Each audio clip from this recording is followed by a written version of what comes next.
Yeah. What it do, good people? How y'all doing today? You can say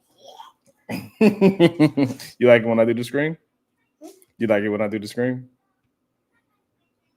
yeah. Oh, okay. I want to go. You want to what? I want to go on the screen. You want to go on the screen and do what? What you want to talk? You want to talk to the people? I want to just stand Hmm? I just want to be there. You just want to be there. Yeah. Why? I want to run back and forth in the camera and out the camera, back and forth. Why you want to run back and forth in the camera? Why I can't talk to my audience by myself? Why you want to be a part of?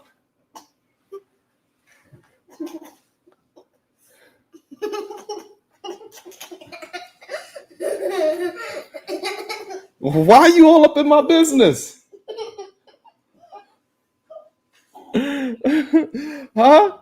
Why are you all up in my business? It's my business. Let me and my business handle what we gotta handle. We gotta have a conversation because I've been hearing a whole lot of chatter. I've been hearing a whole lot of okay, that's enough. They seen you. They said hello. They laughed at you. They think that you are funny. What's up, headlines with a voice? How are you doing? Good day to you. Good day. Man, it's an interesting time. What a time to be alive.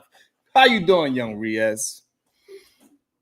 What a time to be alive. It's interesting out here. I've been slowly getting myself back into the grind. Get my name back out there, start speaking to the people. And some interesting things. I was hanging out with Red to Muse yesterday.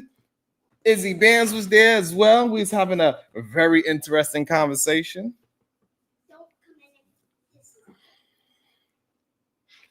And for some reason, no matter how much conversation we have, for some reason,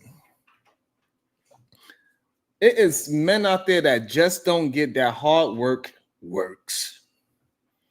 They don't understand. Every time you answer a question, they keep reiterating the same question. They daddy ain't never taught them. And it ain't their fault that they daddy ain't never taught them, but it is their fault when they don't grow up. And as men, we have to grow. We got to do hard things and grow up. We cannot keep blaming other things around us. We cannot keep blaming our environment for who we are today. We cannot keep blaming rap music when you're 40 years old. You just can't.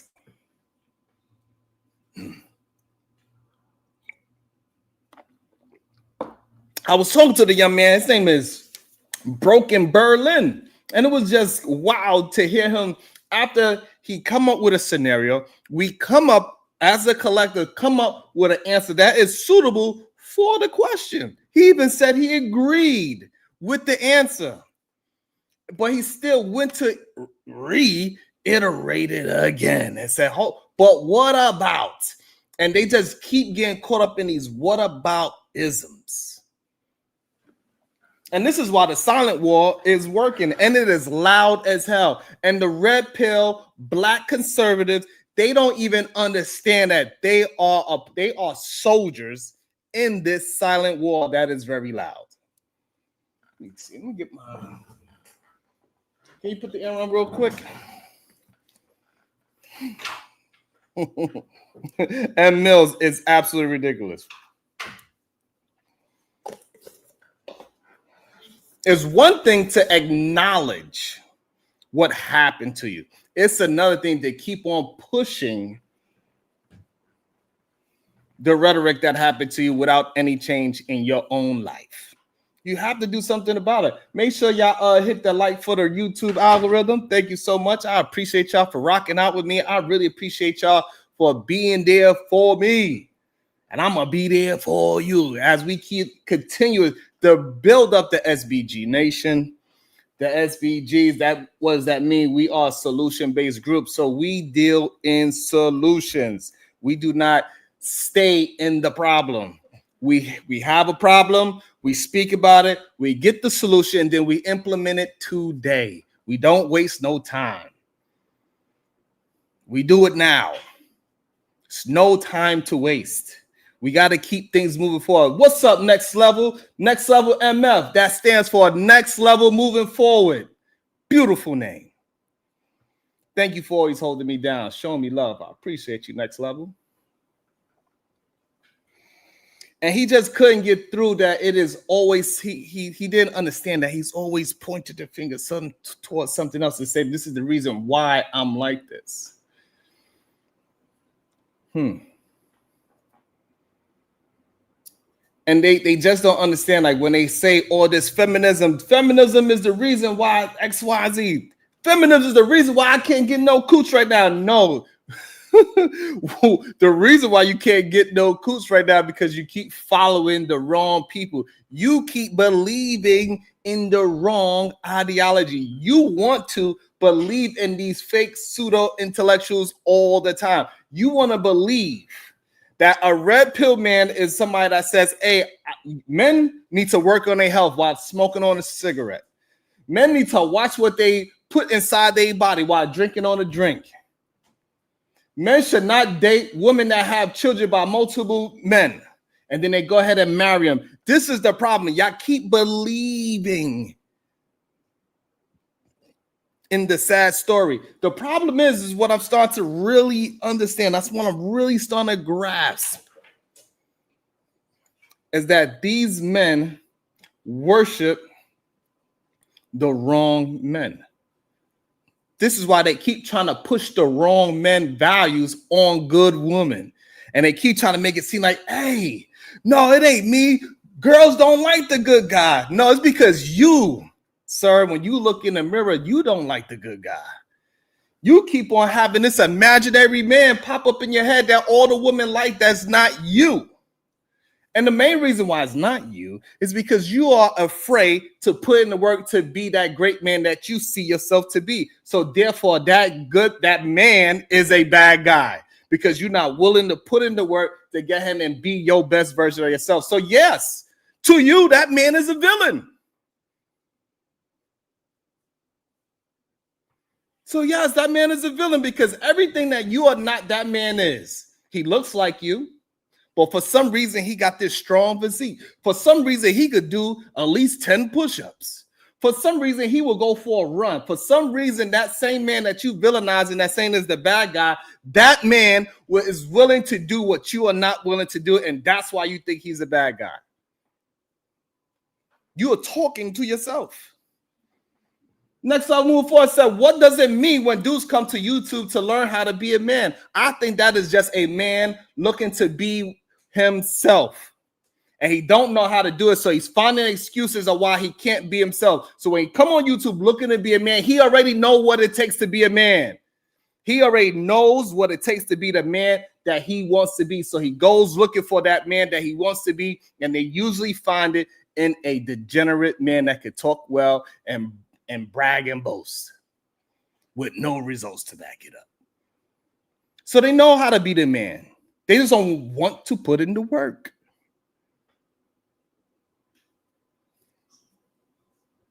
It ain't nothing wrong with looking for a mentor. Finding a mentor is a very difficult thing to do, especially if you are in an area where it's tough to find productive men.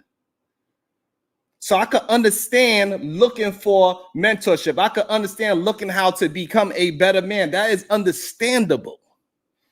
What is not understandable is how you keep choosing the wrong type of man to be your king and your leader.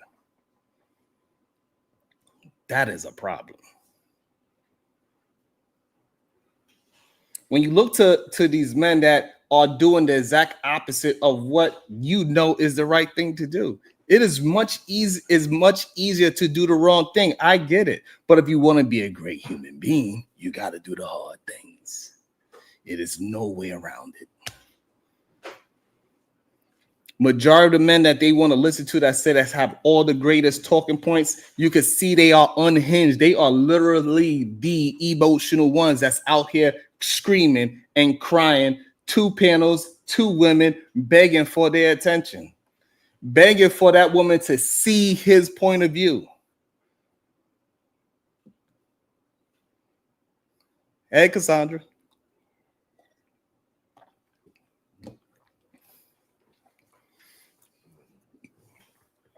And the real problem is that majority of men did not put in the work. What they was able to do was able to listen to some of the best talking points they could put together in their mind that sounded good, and they could regurgitate it, because this is why it falls apart, and they have to make up fake hypotheticals to prove their logic.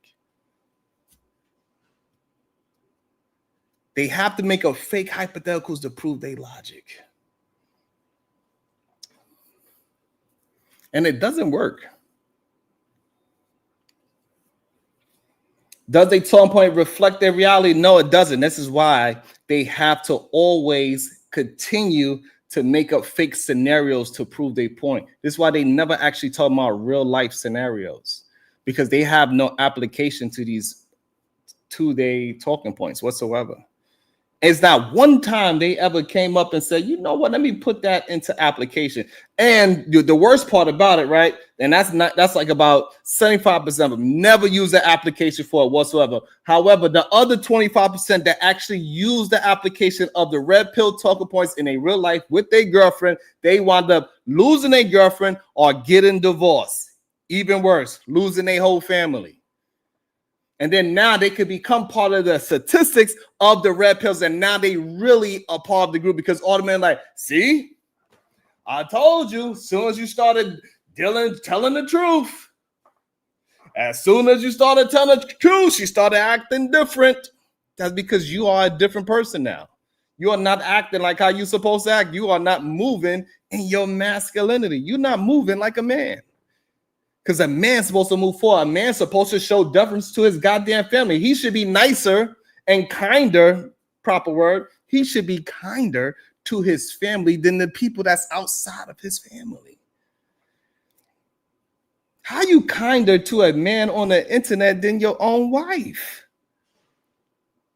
That is crazy, ADS. A lot of these men speak more kindly to men that they say that they're not interested in. They are more kind to men that they have no interest in than a woman that they find attractive, a woman that they take home every day, a woman that they willing to give their whole check to. They would talk down on a woman that they supposedly love.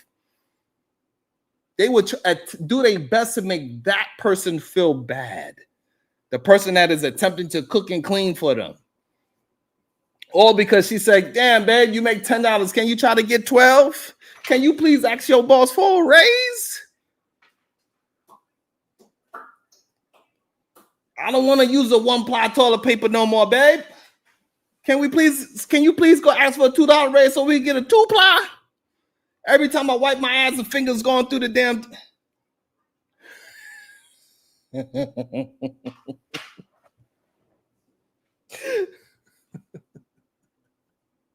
Finger bust up all through the damn toilet paper. You gotta...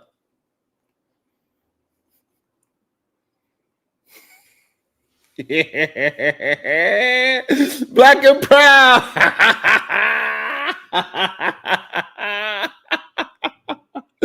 Black Hawk, you some fool. What's up, LL? You feel what I'm saying? The woman just wants you to ask for a little $2 raise so she don't have to keep, so her finger won't go through the goddamn one ply. God damn. God damn. All she wants you to do is live up to what you said you was going to be when you sitting down on the couch and she rubbing your bald ass, nappy ass head. Half of it is gone. The other half is nappy. That's why you always wearing a goddamn hat. I don't wear a hat because I wear a hat because I look good in it. And plus, it's my logo. You know what I'm saying? This is mine. I'll make that shish. I don't put no small hat logo on my hat. Anywho, that's a whole different story. When y'all was sitting on the goddamn couch and you was telling her how difficult it is, and you like, damn, I want to do something better with my life than yours. I want to be a better provider and protector for you, babe. I want to do so much more for you. And she said, well, I think you could do X, Y, and Z. And you told her, you know what, babe? Damn, that's a good idea, babe. I am going to do that. And you said that 10 years ago. And now you mad, you talking about she been nagging you for the past 9 years. Well, you shouldn't have never said that you wanted to do it. It's only nagging if you don't get up off your ass and do something about it. It don't change until you get up and wipe your ass, friend. Because you know we don't say the N-word over here. We say friends. So it don't change until you get up and wash your ass, friends. Boy.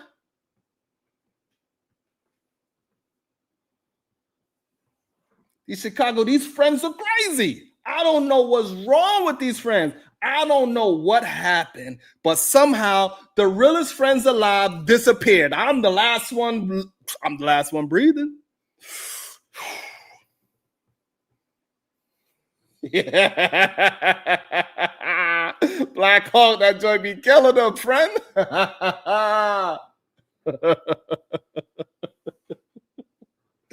But at the same time, it's the truth.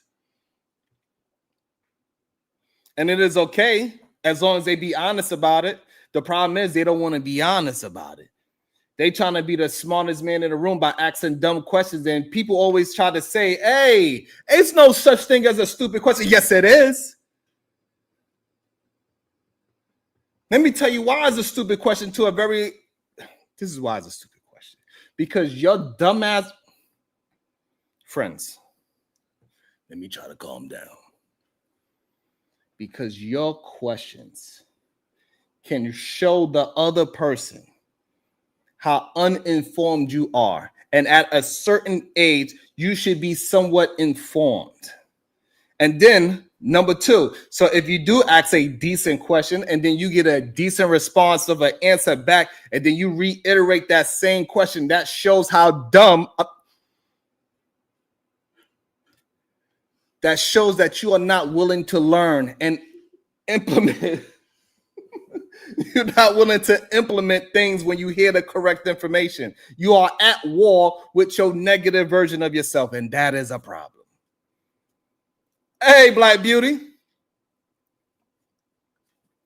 And I don't understand why this silent war is so loud. And it ain't just in the space of dating. This is the weirdest part about it, because it's not only in dating, it also pushes out into politics in the world and the workforce as well. Because in the beginning, it was a very silent war. It was a very small group of men called the manosphere. They started out. And then they probably was talking about real truthful things about how men need to get better and become better versions of themselves, not better men, for just be better versions for yourself. You should want to be a better version for your family. Your family deserves it. Your family deserves to have the best version of you.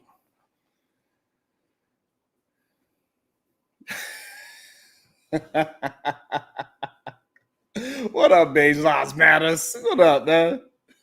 Let me see how we doing, man. Seriously, 19 likes. Whew. Y'all are not awesome right now. Y'all are not awesome right now. I don't know. It don't matter.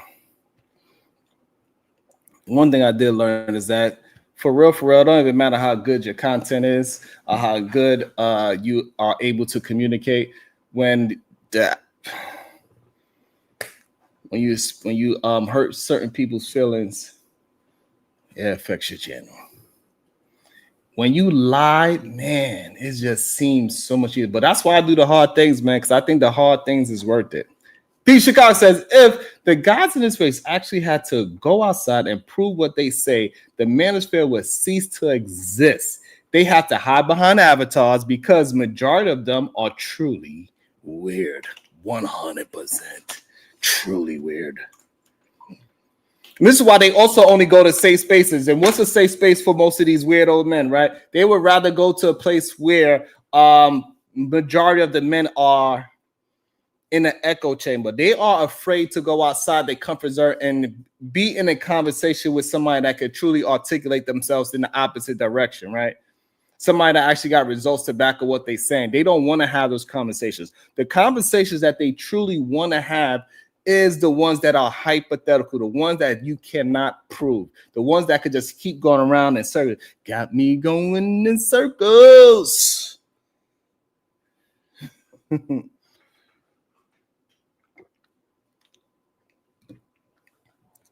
Literally, they want to have the conversation that goes around in a circle with no proof of concept whatsoever.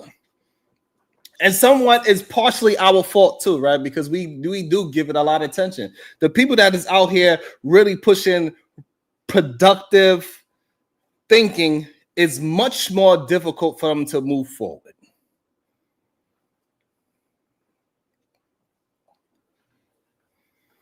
It's much more difficult. Why? Because it's designed that way. It's designed for it to be difficult. And I wouldn't have it no other way. I'm like that is difficult. I love that it's a hard thing to do. I do hard things all the time.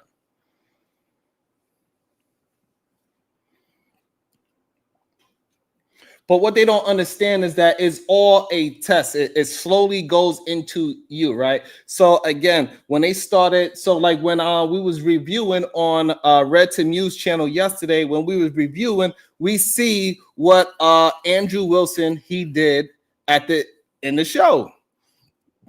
What's up, No Cash Kid? Odd. No Cash Kid Odd. What's good with you? We understand what he did. He tested the waters. He was on a seemingly black panel, and the person that he really wanted to get at was the black men, and he feel like those black men are degenerate, slow, and not too up to par or to keep up with him. And what did he do to test the waters to make sure that he wasn't tripping? He went after the pretty brown-skinned girl that was willing to have a conversation.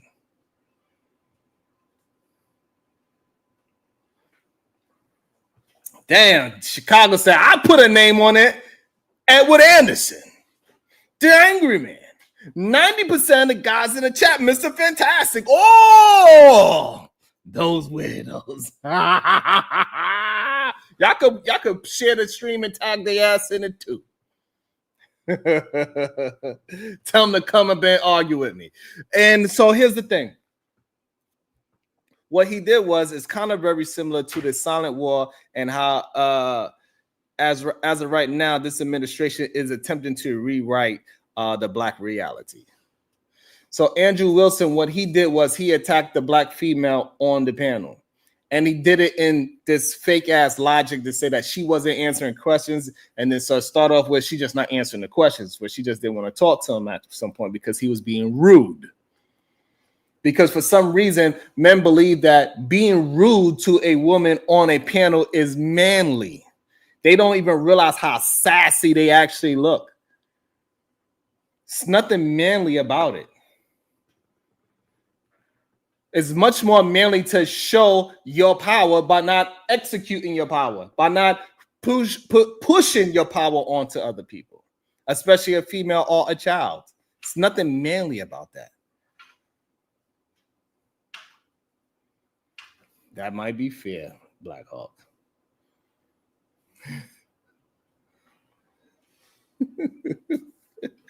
He did empty the clip.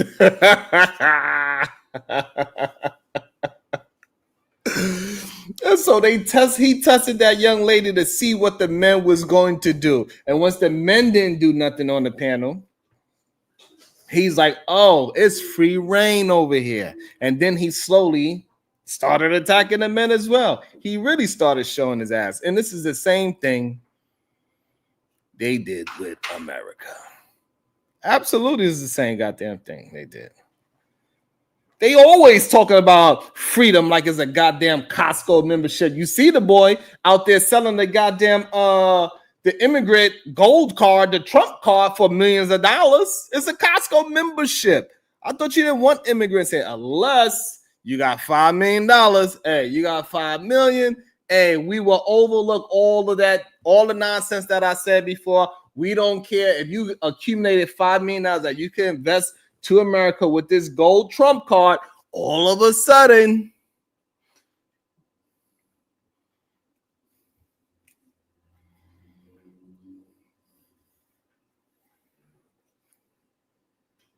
what do straight the 3Ks now? Oh,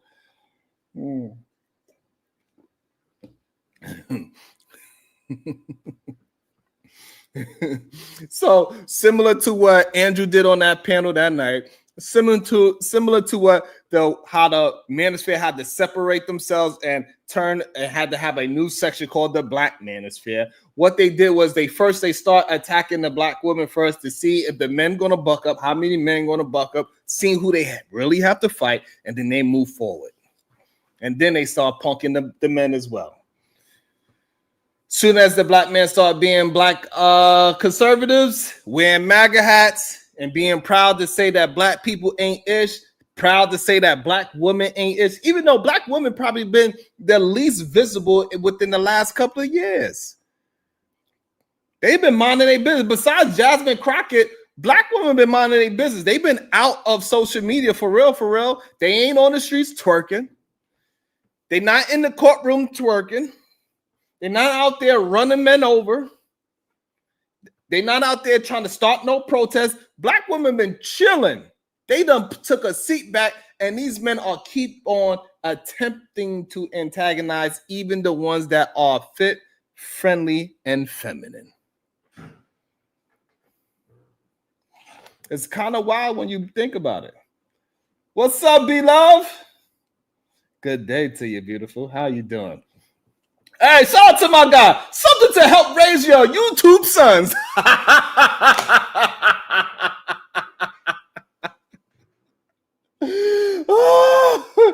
Shout out to my guy. I appreciate you so much. You're so silly. Shout out to you. Thank you. About to be a situation. Hey, hey, hey.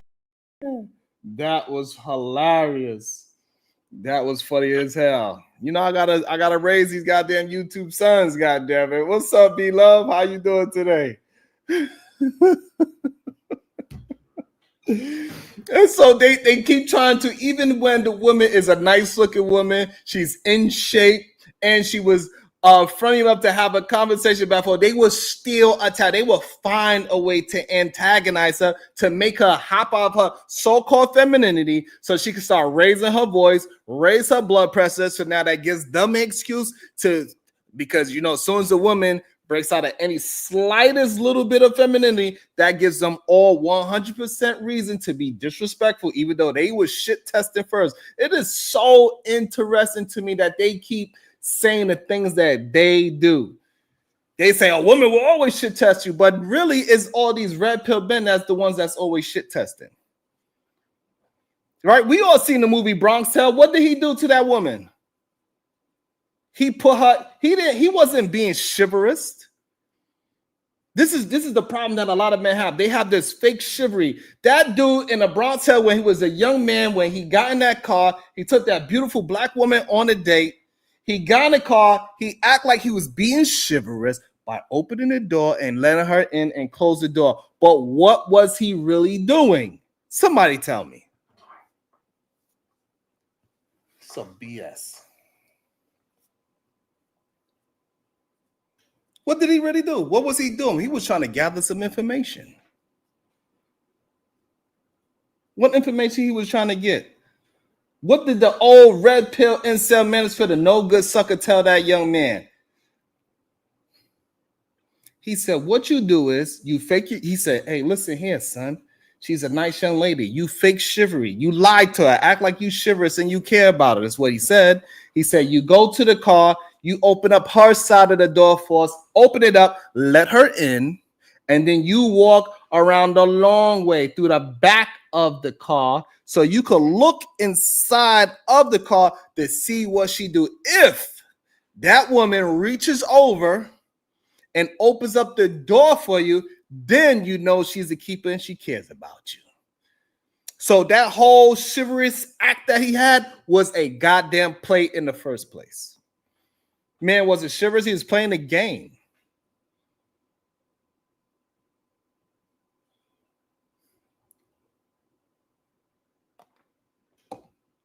And that's a problem with a lot of these men. Still, after they get to a big ass age, they realize that they could do better. They still don't want to do better. They understand what they got to do. They understand how to be a better man. They actually go inside of YouTube and type how to be, how to bake, how can I, How can I build bigger muscles? How can I be more stoic? How can I have better communication? How can I dress better? How can I smell better? They say all these things. So they already know what they need to do, but they're not willing to do the hard thing. And then once they go and search all these things with good intentions in the beginning, and then they go find these stupid, they go ahead and find these red pill incel manosphere men, these no good suckers. If you speak to men out there on the outside, majority of them never even heard of what a red pill is. They like, what is that? What is this? I didn't know it was so many men crying. Some of them sound like they make some sense until they realize they're trying to get them out their shirts, trying to get them to the basketball court to play shirts versus skins. Man.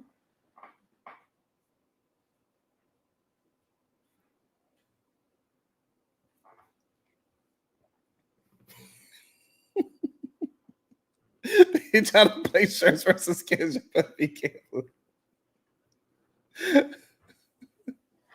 Yo, Chicago, the crazy part about it is if you go into reality and you look at things that are red pill, right? That are real red pills, is usually a cholesterol pill, which a lot of them got high cholesterol. And another pill that it is an estrogen pill is red as well. And we know a lot of them need to go work out and get that estrogen up out their body. That's why they are so sassy with other women.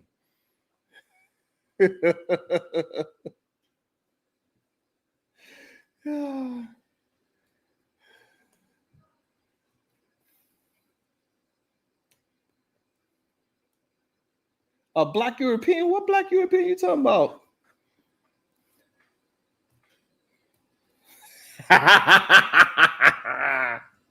Bubba knows all about the blue pill. Goddamn freaky ass. But the crazy part is the blue pill is for what? It's for men that actually like heterosexual, that like to have heterosexual activities. That's what the blue pill is mainly used for, right? And then they wanna shame you for trying to take the blue pill. Go figure. Go figure. What's up, Mrs. Hall? These men are insane. It's insanity. I promise you, man. And so this is another thing that a lot of young men, they don't know that they're getting caught up in. The same way how Andrew and all these other red pills, they use women, especially in our neck of the woods, they use black women as their calling card. They want to see how far they can actually go talking about black women to reel men in, to do whatever it is that they want to do to them, to change their mind, to change their body. I don't know what's wrong with y'all. This is why they go so hard to try to make me seem like I'm something that I'm not, because we all know for a fact the only men that they try to shame for being gay is a straight man. It's just a fact. It ain't funny when you tell a gay man that he's gay, because nobody actually cares. It's not funny. It's weird. However, let me get back to how we're going to correlate with that, with the silent war that's going on in America, right? They always talk about freedom like it's a goddamn Costco meat shirt. Freedom for all. But the problem is the thing got tears. And black folks been on trial version since 1619.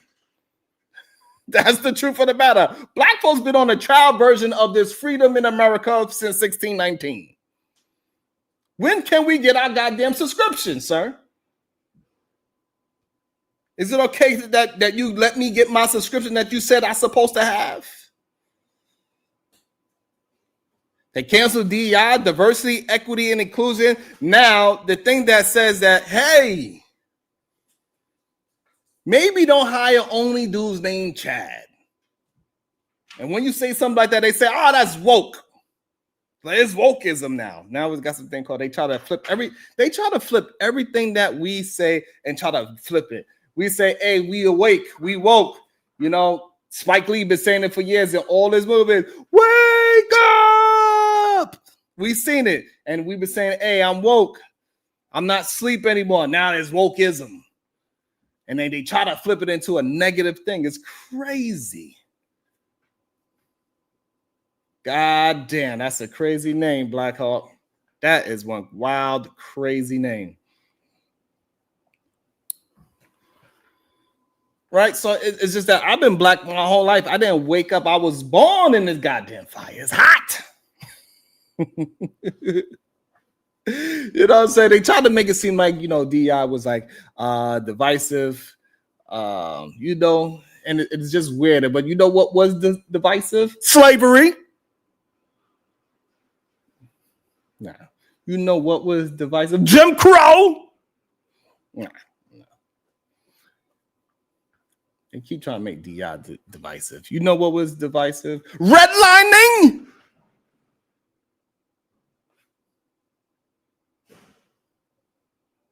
But forget it.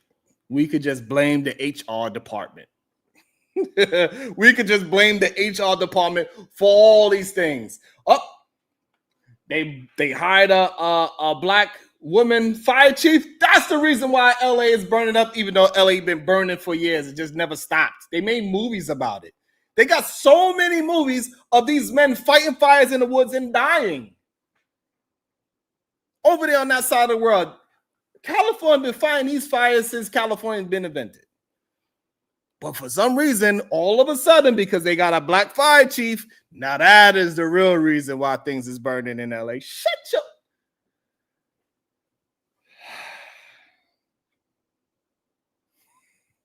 It is wild to me. It is wild to me that now they want to blame the HR department. And speaking of slavery, have you seen how they rewriting in the textbooks? Have y'all seen how they are trying to turn the textbooks all around and rewrite the whole history that we are known as today? Florida says slaves develop skills. Like, a very good skill that you can have as a slave is, this is what they said in the book, trauma endurance. This is what we're supposed to be cool with, trauma endurance.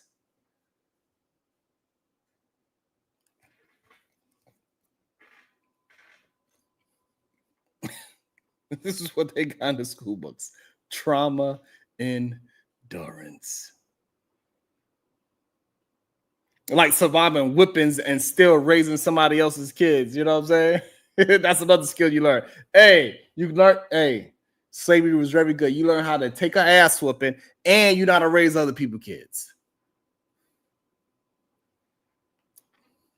But I'll get in trouble if I say, hey, well, the Titanic taught those mother effers how to swim. They like, oh, Sharon, come on, Sharon. If I say the Titanic taught those people how to swim, they would say you taking it too far. But me, hey, history is being rewritten. And we keep allowing it because we keep allowing these fake ass black conservatives, these fake ass red pillars, these incel masters, we keep allowing them to have the biggest voice in the room. It's crazy to me. But I'm going to fight back the best way I can. And hopefully I can get some people that follow behind me and say, hey, yes, we rocking with you. And they're going to start doing shows too, doing their own commentaries. And I'm going to support them on their shows, on their Twitter, on their whatever it is that we are attempting to do to make sure we have at least some kind of a balance of what is truthful and the nonsense. Because it's about time that people that's doing work in the real world also do some work in the digital world, because the digital world is bleeding out into the streets. It's not just remaining on YouTube. It's starting to go outside. We cannot miss the big picture. We cannot spend all day arguing with them, but hey, we can't miss the big picture neither.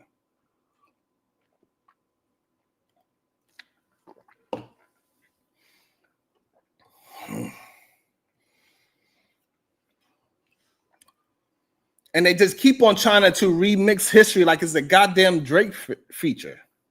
And we know what's up with him. We see what he's doing. He's still trying to sue people. Slavery was bad, but look at the craftsmanship. Shut your ass up. Man, you don't get the F out of here. That builder plantation logic. And then the Smithsonian, they laid off hundreds of black women. They just 300, and then we got 300,000 black women laid off. You know how hard it is to fire people who literally preserve your history? Can you understand? That's like burning your goddamn diary and saying, I'm moving on. But you know, most of y'all don't write anyway.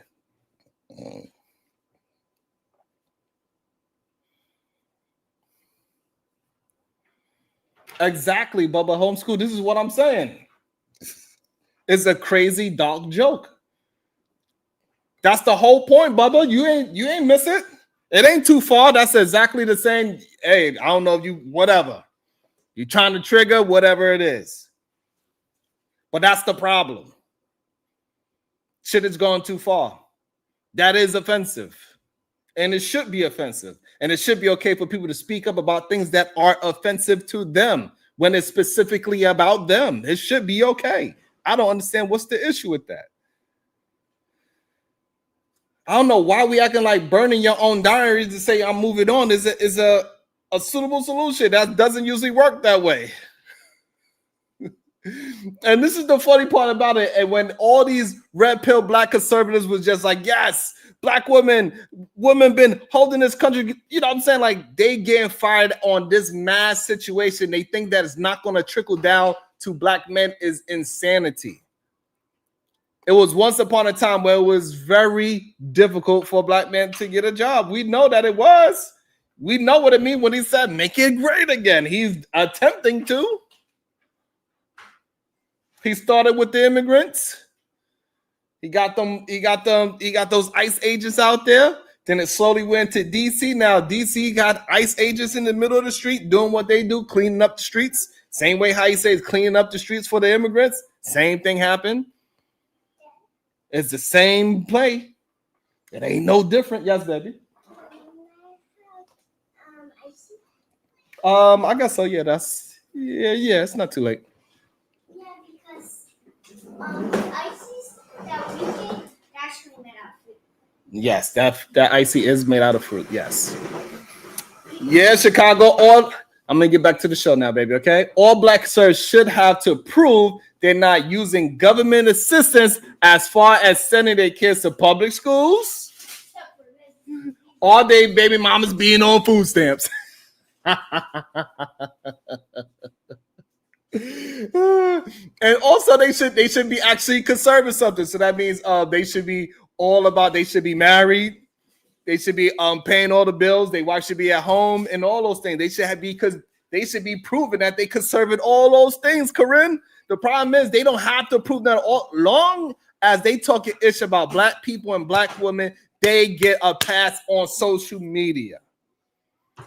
That's the craziest part about it. Shout out to Corinne Mackey. Yeah. About to be a situation. Hey, hey, hey. Thank you so much, baby girl. Member for 3 months. Thank you so much for being so generous. Thank you. I really appreciate you. Thank you for always holding me down. Yeah, she is really nice. She always holding me down. She's always nice to me, except for that. That's because I'm too small. And she likes me the most. Yeah, she likes you the most? Yeah, because I'm really small and funny. Oh, okay, you funner.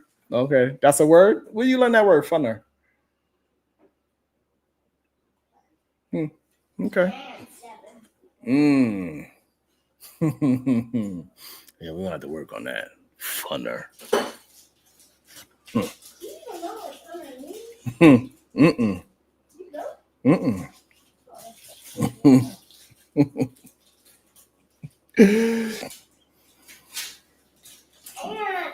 And all ices that we get, only ices we get is actually only made out of fruit, but this one is made out of a lot of fruit. Right, it is made out of fruits. Yes, that ice is strictly fruits. It's very healthy for you. Absolutely. And those this one doesn't even have sugar. Nice, no sugar whatsoever except for the fruits. Right, I agree with you, baby girl. Yeah. Baby girl is she's teaching me. Sweet still. It doesn't. She's teaching me. Just like candy, like fruit candy. Right. That's not healthy, but it is healthy. Right. That's my 4-year-old. I can get back to my show now? All right, thank you. I appreciate you so much.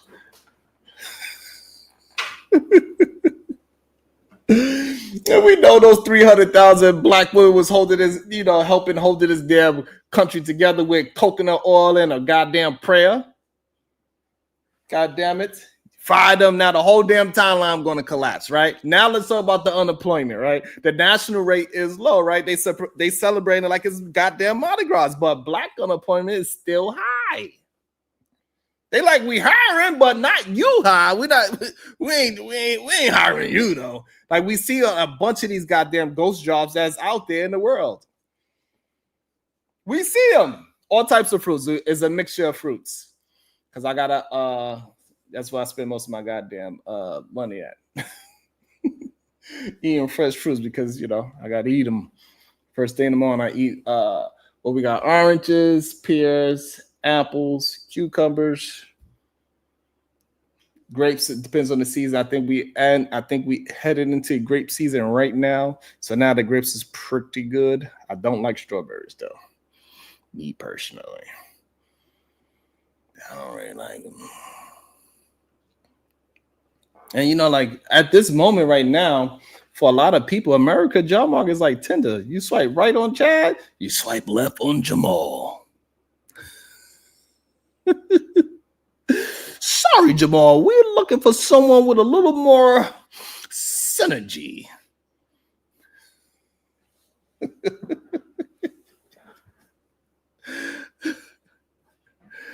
They keep trying to say the economy is booming. Who? For who? Elon? Jeff Bezos? The hell? We had a dude selling bootleg eggs out of his trunk.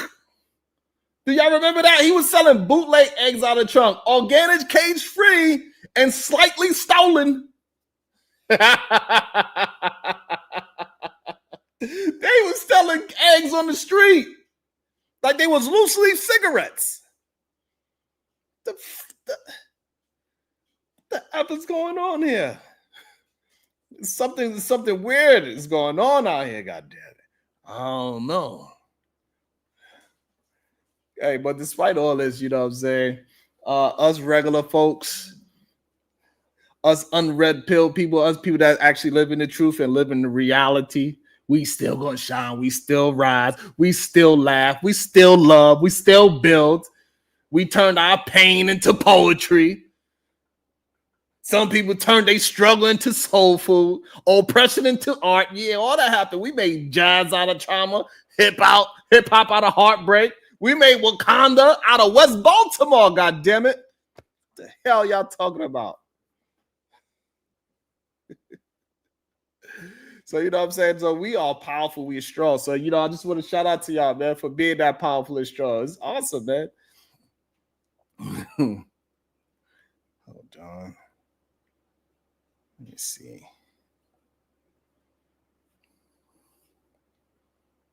Let me do this. Let me do this. Because y'all be thinking I'd just be saying stuff just to be saying it. Yeah, I think I'd be just saying stuff just to be saying it. I promise you I do. So good. Let me share my screen. I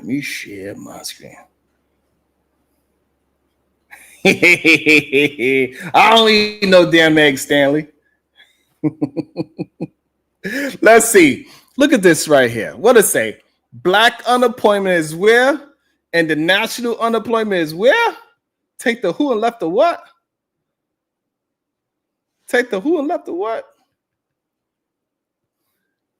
I think that's crazy. In my opinion. This shit ain't by accident. This ain't by accident, in my opinion. I'm not saying it ain't by accident. Let's see what he got to say about it. Hold on. Black people and people of color first, right? Whether it's the federal worker side or big tech like corporate America. Yeah. Look at the unemployment rate of Black people right now. It's a solid 3.5 percentage points higher than any other race. They're laying us. So y'all don't see that as a problem? Yes, according to a random TikTok user. Yes, Bubba. Yes, look it up and prove him wrong. God damn it! I brought mine. You bring yours. And if it comes out that he's a liar and he's wrong, then we call him out for it. That's all first. They're attacking us right now to take away our jobs. They're criminalizing being homeless because they know that a lot of us are check to check. They're taking away our health care. They're making food more expensive. And then they're firing us. Why do you think that is? Like I said in my previous video, I got let go in February for saying that I'm only going to work my contracted number of hours, which was 35, and I had been working 55 to 60 hours a week. It's not even a joke. There was a report that I saw where over a 3-year period, over 80,000 resumes had been sent in, and Black sounding names received 35 to 45% less callbacks to this than day. the other race, which was white. Y'all know they're firing Black people and people of color first, right? Whether it's the to this day. I don't know why y'all be playing like to this day, bro. That shit's still going on, man. That's to this day. Y'all don't find it weird that food is going up and jobs is going down? You don't think it's weird that homeless is getting chosen and proven to be a crime now in a certain part of a district of Columbia? You don't think that is weird that they also harassing certain people that live in the projects?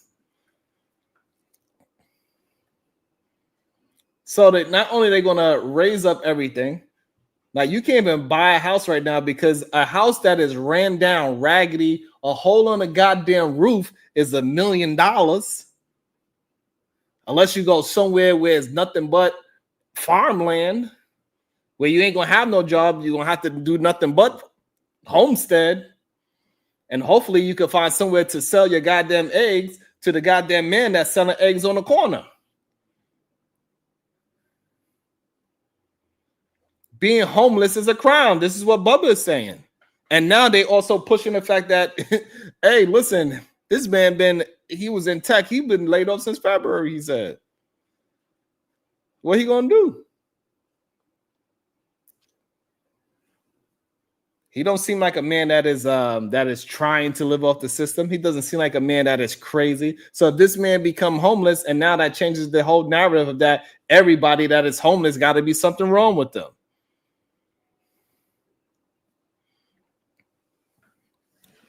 Do I have a problem with them cleaning up the streets? No. If they're doing it in a constitutional way, no.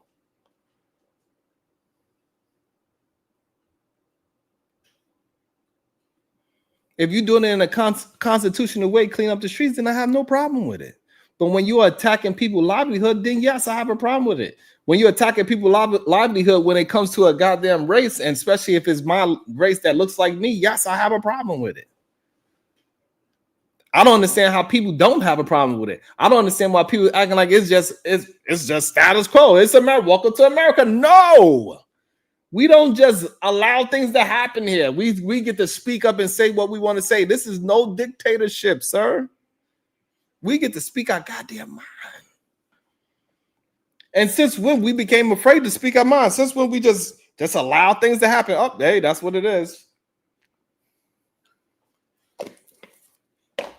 Huh? Byron Turner, you just gonna lay down? Nah.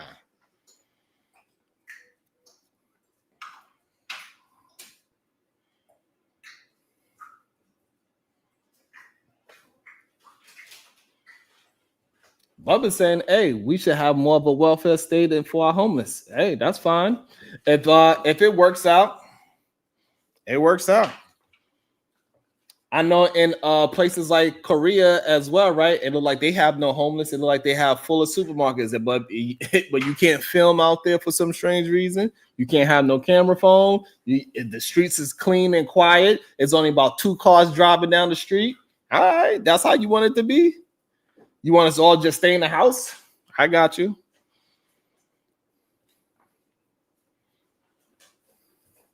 Like the idea that all of this is just like it's moving in a direction where it's benefit everybody is weird. That's the only thing I have a problem with. It's not looking like how y'all saying it. It looks good on the surface, but when you look underneath it, it's something completely different.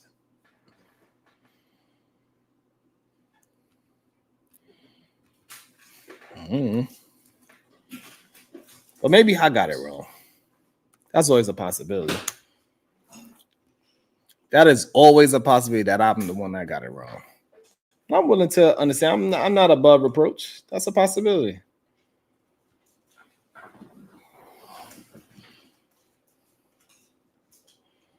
I can have it completely 100% wrong. It's an attack. That's all it is. It's a silent attack, but it's an attack. So with that said, if you need an analytics consultant or if you are an angel investor and would like to help a very nice person out, please get in my DMs and let me know.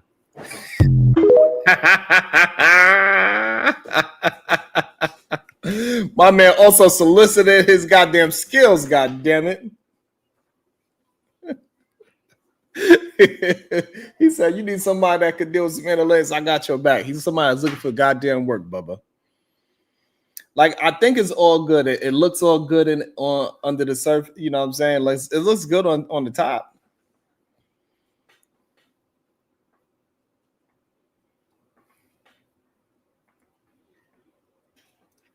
So Marco, so this is where me and Marco I don't understand. What do you mean? This is where I just don't understand what one had to. It's crazy. Y'all say nothing about the innocent people getting killed every day due to crime, but have a problem with someone trying to stop it. Nobody is having a problem with somebody trying to stop crime. Let's get that clear. Nobody is.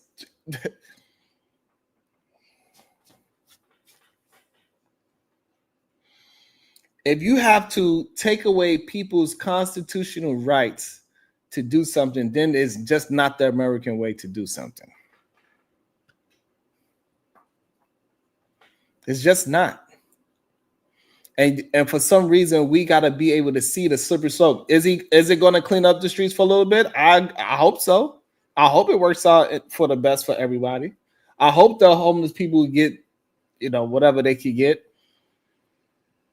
I really do. But he also trying to do what now? He's trying to make Section 8 have a 2-year limit as well.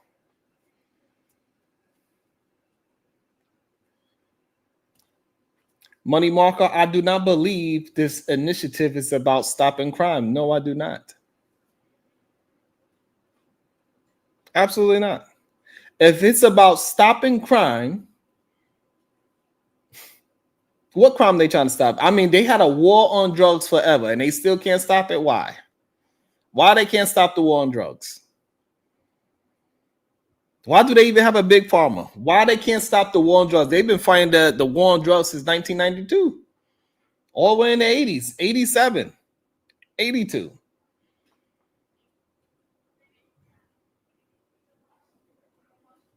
So on the surface, yeah, he could say it's about stopping crime all he wants, but why we cannot understand it's a bigger picture to it? Why we cannot see the writings on the wall? Why we can't act like this is a step towards something?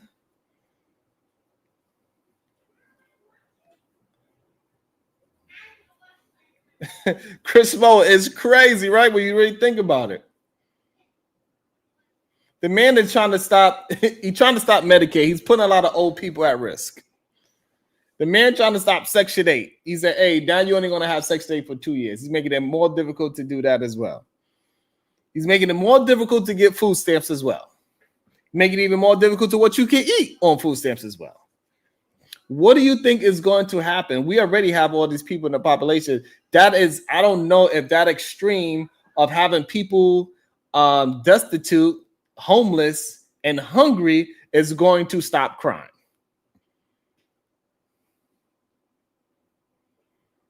I don't know. I don't know if that's necessarily a safe thing to stop crime. I don't know if that's a real game plan. I think on the surface it's going to look really good. I think what you're going to force the people to do is to stay inside. You're going to affect a lot of businesses in the neighborhood at the same time. A lot of people are going to be afraid to go outside. So it's going to be a interesting situation, to be honest with you.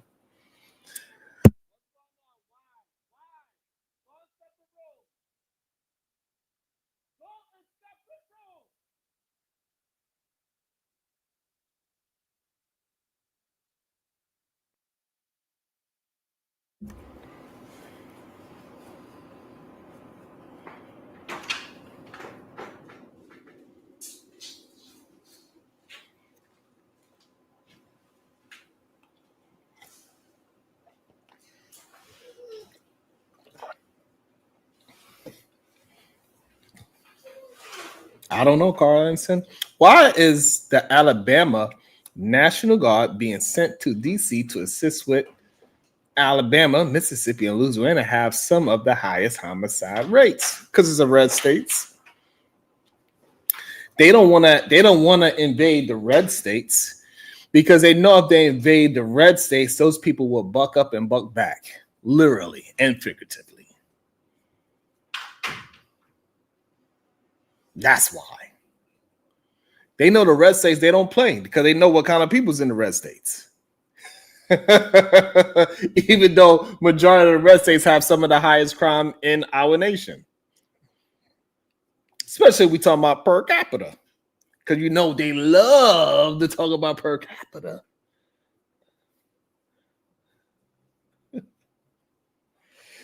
I don't even understand why Republicans is so hung up on blue states so much in the first place. What about your own state? Your own state is riddled with crime, is riddled with murder. The red states got the highest crimes across the nation. So why are you worried about the blue ones? We good, especially when we talking about per capita. Y'all don't even live next to each other. Y'all don't even have corner stores where y'all could gather up. Y'all don't ride bikes. Y'all don't go jogging. Y'all do everything inside. And for some reason, y'all still somehow have higher crime rates than the blue states.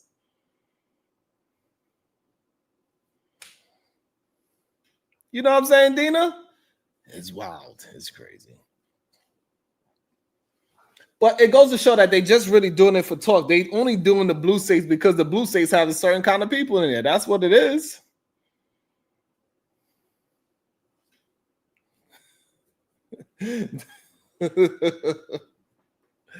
That's what it is. We know who's in the blue states. We know who live in the blue states. We know. They want to talk about how the family structure is all messed up in the blue states, but in the red states, guess what's happening? They pop it off each other, family-wise. It's crazy to me. But, you know, it is what it is. And maybe one day men would start telling the truth for real. Maybe they would start and just being honest, and so we can actually move things forward. But I know helping people and then just snatching it from under their rug, I don't know if that's necessarily the way to go. I don't know the answer neither. Maybe Section 8 for only 2 years is a good thing. I don't know. I don't know. One thing I do know is this.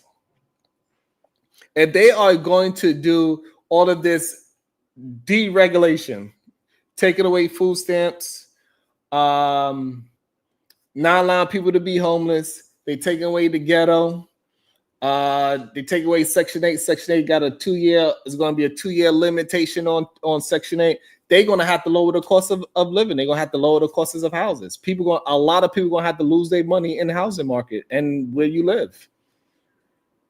Because people cannot afford these high-ass rents for what they're asking for. Some of these houses is ran down with holes in it, and they want $500,000 for this house. These houses are not worth it. No matter what, however we got here. And those houses, when they bought them 40 years ago, they was $50,000. There's no way you could sell that house for $500,000. Something's going to have to give. I don't know what they're going to do with that situation. The only way to go is that they are going to have to figure out a way to lower housings, and that is it. So, Bubba and all the other Republicans out there, what are y'all going to do to lower the cost of getting to at least the bare minimum a starter home? A starter home should not be $700,000-$800,000.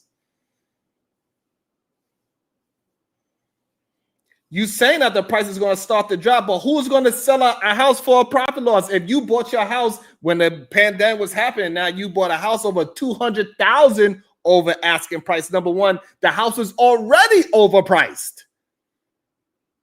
In the first place, you bought that house 1 year ago at $50,000, and now you trying to sell it for $150,000. And then some dumb dupe, he came over there because you put some paint on there and some new shingles, and now he's going to buy it for $200,000 over what you offered in the first place.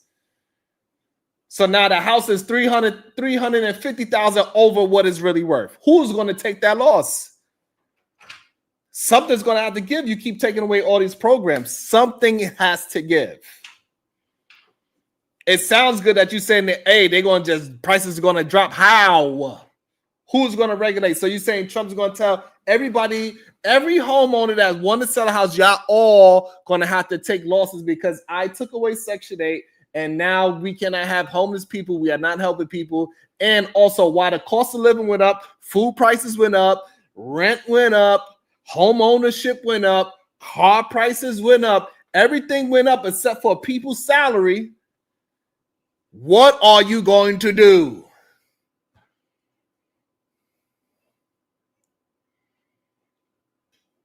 What is the solution to get these people able to afford housing? Everything is going up except for people's paycheck. How are y'all Republicans, since y'all have the answer, is going to solve that issue? Good day, ADS. What's going on? What is your thoughts? What up, Sharon? Give me 1 second. I'm adjusting my headset.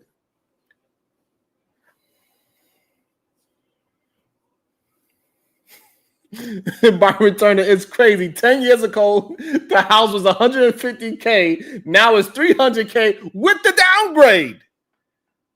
The house got in a worse condition. It's worse. We didn't think it was going to get worse, and it got worse.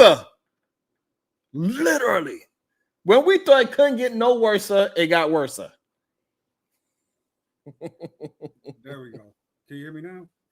No, you sound very low now. Okay. What's up, Chanel? Good day, beautiful. You know what I'm saying, Chanel? It's crazy out here. I don't understand how they don't understand, like, all of this goes together. You are saying that you firing a bunch of people that look a certain way. In my opinion, hey, it is what it is, right? They firing a bunch of people. They start off with the beautiful ladies with the whole DEI, and then the trickle down is going to trickle down to black men next. It's just what it is. It is what it is. Chanel says she happy. Her house is worth 3 times what she bought it for. I mean, it's cool. However, when we talk about in the real world, all these people losing jobs, people that have jobs, they ain't getting no raises. They taking away food stamps. They taking away Medicare. They talking about putting Section 8 on a 2-year plan. After 2 years, you can't get it no more. You're going to have to do something about housing them because people cannot afford to live where they live. Houses that were $50,000 cannot be 10 times the worth now. It's not possible, especially without upgrading it. You didn't make it bigger. You didn't make it stronger. You didn't make it anything. It still got that same old white stove it had 50 years ago. It still got that same raggedy ass Home Depot door, that white Home Depot door. Now it just got a couple of dents on it. And you trying to sell that joint for 10 times the price. And that's something that we don't talk about, right? Is the wealth swap that's happening in this country. It's insane, right? Houses going for $350,000, $400,000 in Atlanta. I remember back in 2008, I could have bought a house, right? I think it was $60,000 in Lawrenceville. You know how much that house is worth right now? How much? $253,000. Solo ranch, carport, 2-bedroom, 2.5 bath. Insane. Insane. I see you. It is not possible. It is not possible for that to be real life. Like how people are really going to survive and live somewhere off of that. There's no way that you're going to tell me that that house is now worth that much money when the person didn't put no money into it. Welcome to the show, Chanel. How you doing, beautiful? That's you. Yep, that's me. So Chanel, how are people going to afford houses when they are upgrading the price 2, 3, 4, sometimes even 5 times the asking price when I they don't get know. no upgrades to the house in the past 5 to 10 years? How is this supposed to be possible when you're taking away Section 8, you take away Medicare, you take away food stamps, you're taking away jobs? How are people going to survive moving forward? That's an excellent question because I don't know. And I would say, me and my husband do fairly well, income wise. But I still sometimes be at the store like, yo, like I literally just left the store buying yogurt. I'm like, why is this fruit cost so much? Like it's out of bounds how much it costs, to be completely honest. But regarding what you're saying, as a social worker, as part of my job, I fully get it. Meaning my clients that I have, they have these types of issues and these types of concerns. Even like my hospice patients, I know I have one that she just moved into an apartment because she's like, she spent her whole life saving her money so that her children, like she can leave money to them, but then having to stay in these really expensive assisted living type facilities. She literally moved out into an apartment because they literally are sucking her dry, in my opinion, just based on what she told me, which she already dying. Y'all need to make the lady depressed too. So she moved out into her apartment and she's so happy. You know what I mean? Like she can't care for herself. She still needs people. So I do think when I think about the types of things that are happening in the government, I can't watch it because it ruins my day. But I do think about the least of us. So the people that are impoverished, the people that can't move up because they're uneducated. And I don't mean like bad. I'm just saying they just don't have the what's required to get a certain job, if that makes sense. Or the people who are, sick, the people who can't work because they sick. You know what I'm saying? Like my mom got cancer, but thank God she had, she made good choices, but not everybody makes the best choices all the time.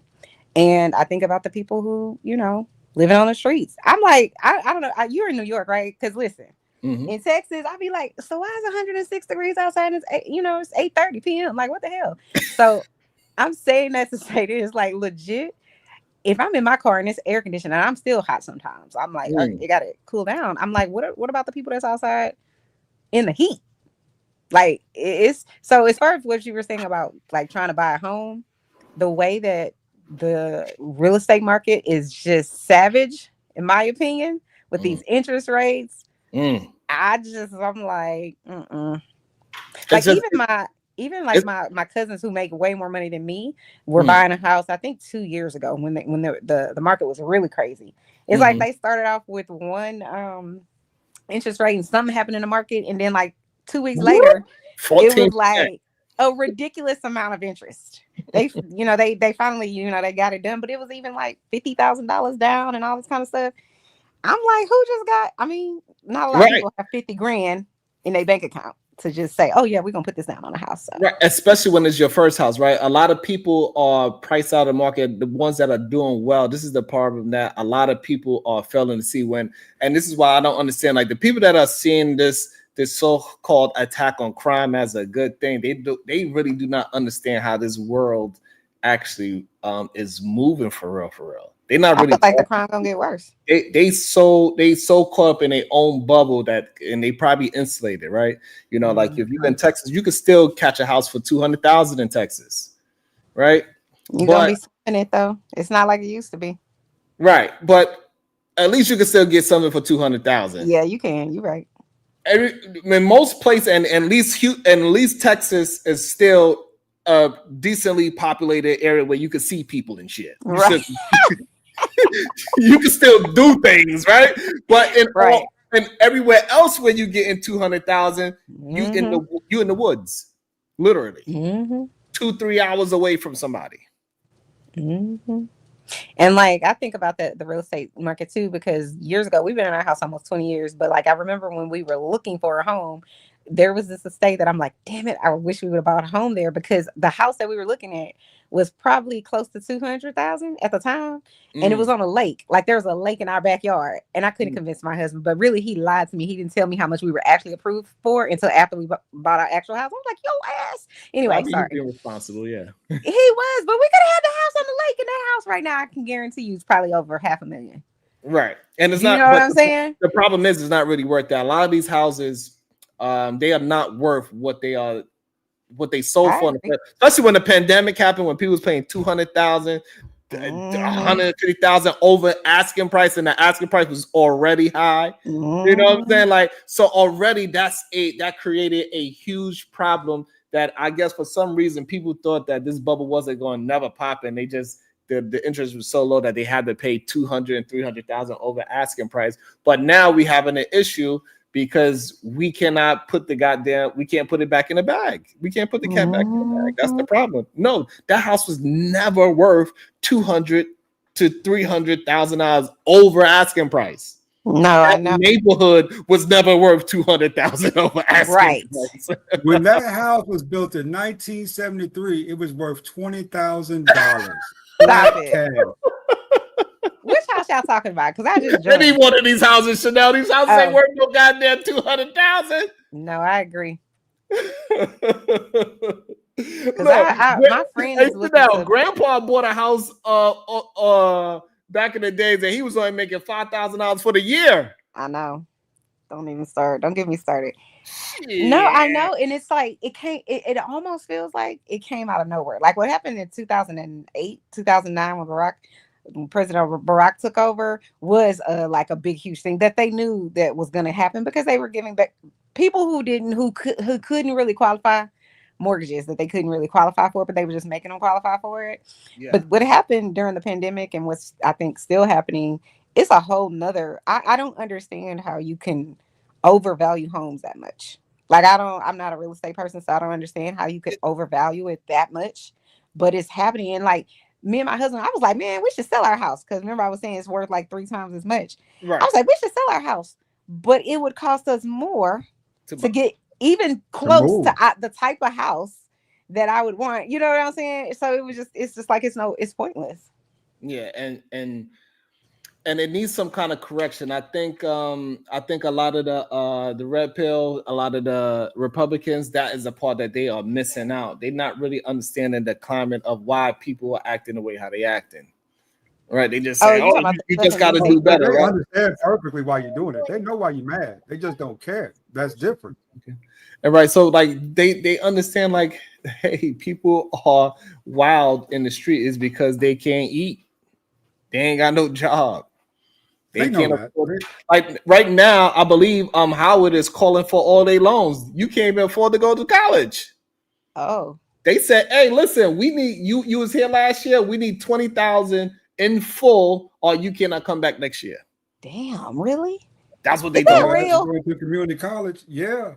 That's what this is no bullshit. And Howard right now, Chanel, they said, hey, listen, you was here last year. We need 20K paid in full, not no payment plan or nothing. No, I'm not laughing at y'all. I'm just like, I can't believe that. Wow, that's crazy. Craziness. But that's due to the fact that what we're seeing is student loans now may not be guaranteed in the future, right? So schools are a lot more reluctant to actually invest in those. Everybody was kind of getting by, going to school and doing a lot of stuff off student loans. You just pay them back, right?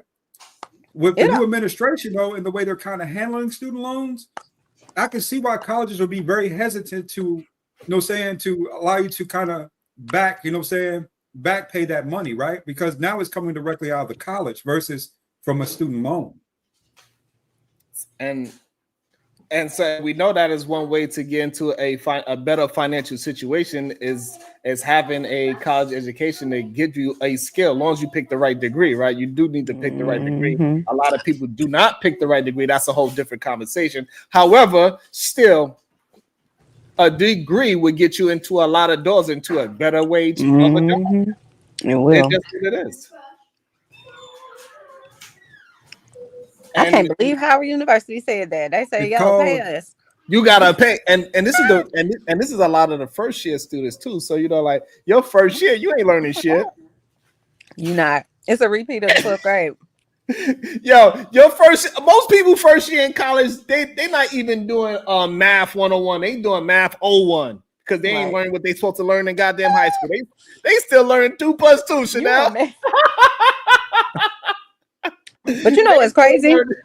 Chanel, they still learning 1 fish, 2 fish. Stop it. Bad fish. You a mess.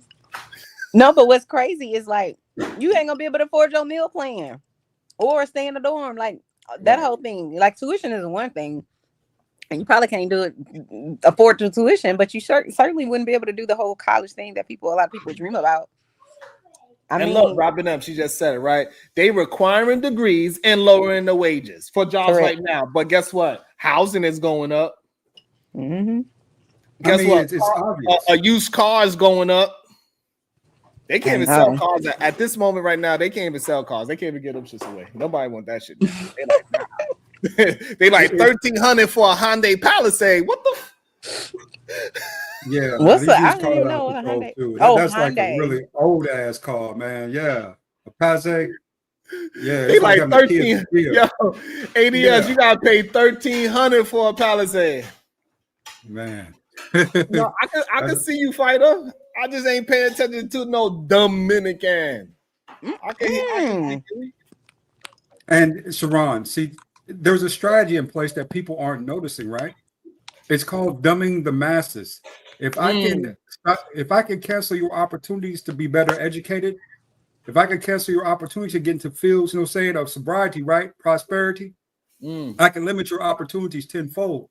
And by limiting your opportunities, I can almost guarantee that you'll be working for me the rest of your life. Yeah, man. And I think all that ish that we was talking about, how Mexicans do X, Y, and Z and how they good, they got the family structure. Now we're gonna have to see that everybody's gonna be forced to live like Mexicans. We all gonna have to be buying houses together. It ain't gonna be no more just the man and the wife put their name on it. It's gonna have to be the man, the wife, your 18-year-old daughter, your 20-year-old son, your goddamn nephew in the basement. Everybody gonna have to get in on this goddamn mortgage so we could just have a place to live. And everybody gonna have to put their $800 to $1,000 a piece just to live somewhere. Still, and if that is it's so crazy that a lot of these starter homes, people are paying $4,000 for a starter home. I'm talking about something that's not renovated, something that still has a white refrigerator. Mm-hmm. And the violence will go through the roof, because if you got to move back in with your people again, brother, could you imagine having to move back in through? Your mom put that curfew on your grown ass. Oh, you got to be home by 10 if you're here. If you want to get in this house, you got to be home by, bruh. It's insane that these people are not seeing. This is another great point, right? Last year, the average black man made around $55K. After taxes, you know what I'm saying? That's around like $40 to $45K. And the average mortgage in Illinois is $1,800. You can't afford a home or even to date with that income. It's the truth. What are you gonna do? It's not. I don't understand, to be honest. Like you need to be making like $500K now to be doing normal stuff. You want to go to the movies. And that's why we need to promote marriage more than ever now. We need to promote marriage. We need to get married. But the problem is, even with that, people are not going to be able to, people going to be able to get married, but you ain't going to be able to afford to have no children. You might get one out of the deal, right? No, you're not going to be able to afford. You're not going to be able to afford children. You're not. How are you going to be able to afford children when your mortgage is $4,000?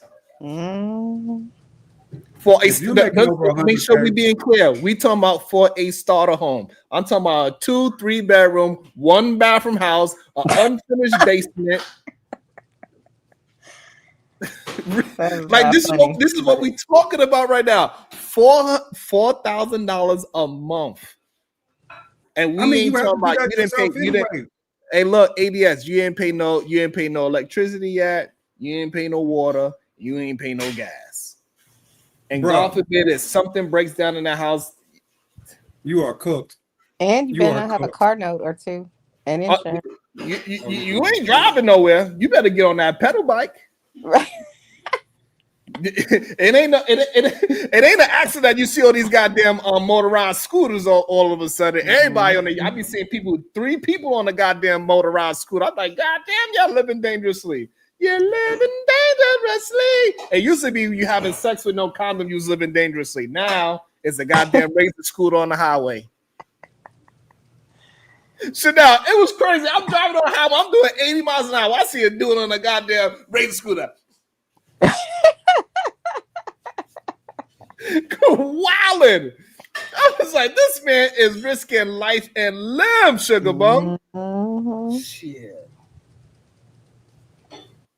It's crazy. Well, you can't do that in Houston because Houston is way too large. You would never like and where you guys are from, like you could spend 30 minutes on, I guess, I don't know if it's on a subway or one of those trains and be in another state. You could drive 10 hours in Texas and still be in the same damn state. So I mean, yeah, that is true. You can hop on the train and go to Jersey or hop in it. I don't think you can make it to Connecticut, but you could definitely hop on the train, make it to Jersey for sure. You could definitely hop on the train, make it to Long Island. That's like another state. Even though it's New York, it's a whole different place. Like it's. Are the people in Long Island really wealthy? Certain parts, yeah. Like you go once you go towards the Hamptons, yeah, it's ridiculously wealthy. Mm-hmm.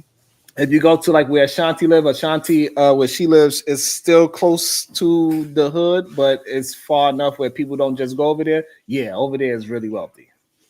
Mm-hmm. You know what I'm saying? But you still close enough to the like you could walk to the hood, but you living in a $5 million house though. Wow. Big land, everything. She lived in a very privileged place. Mm.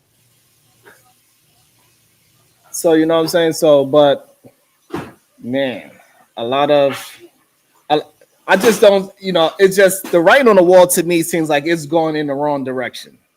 It needs some kind of correction with how life is moving as well. Like it's okay that you are trying to stop crime. However, you also need to help the fact that these people are trying to survive. It's a lot of people that is making 80 to 90K right now, 75 to 90K. They ain't gonna make it. They ain't gonna be able to get no house. That's a fact. And if they get a fixer up, they ain't gonna never be able to fix it. They ain't gonna never be able to fix it. And that's the ultimate trap, Sharon. Rent forever. Mm-hmm. Rent forever. Mm-hmm. So here's the problem with that in the cities that we live in, right? A lot of the cities that we live in, they saying anything is luxury. We got a laundry room in the basement, luxury apartments. Get the F out of here. You didn't so now they ain't fixed this building since 1920, talking about, yeah, this is pre-war building, it's luxury. Get the hell out of here. Do something. I still gotta put I cannot imagine being in a place where you still gotta put a goddamn air conditioner in the window. You talking about as a luxury apartment? Right. They got goddamn air conditioners in the window.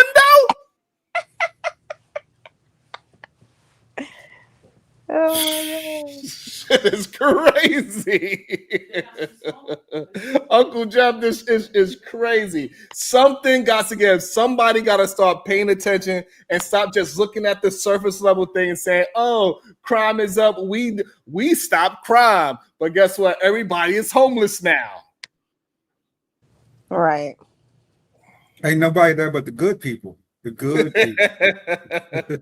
Pre-war equals 100-year-old plumbing. Uncle Jeff, they be trying to sell it though. That's the crazy thing about it.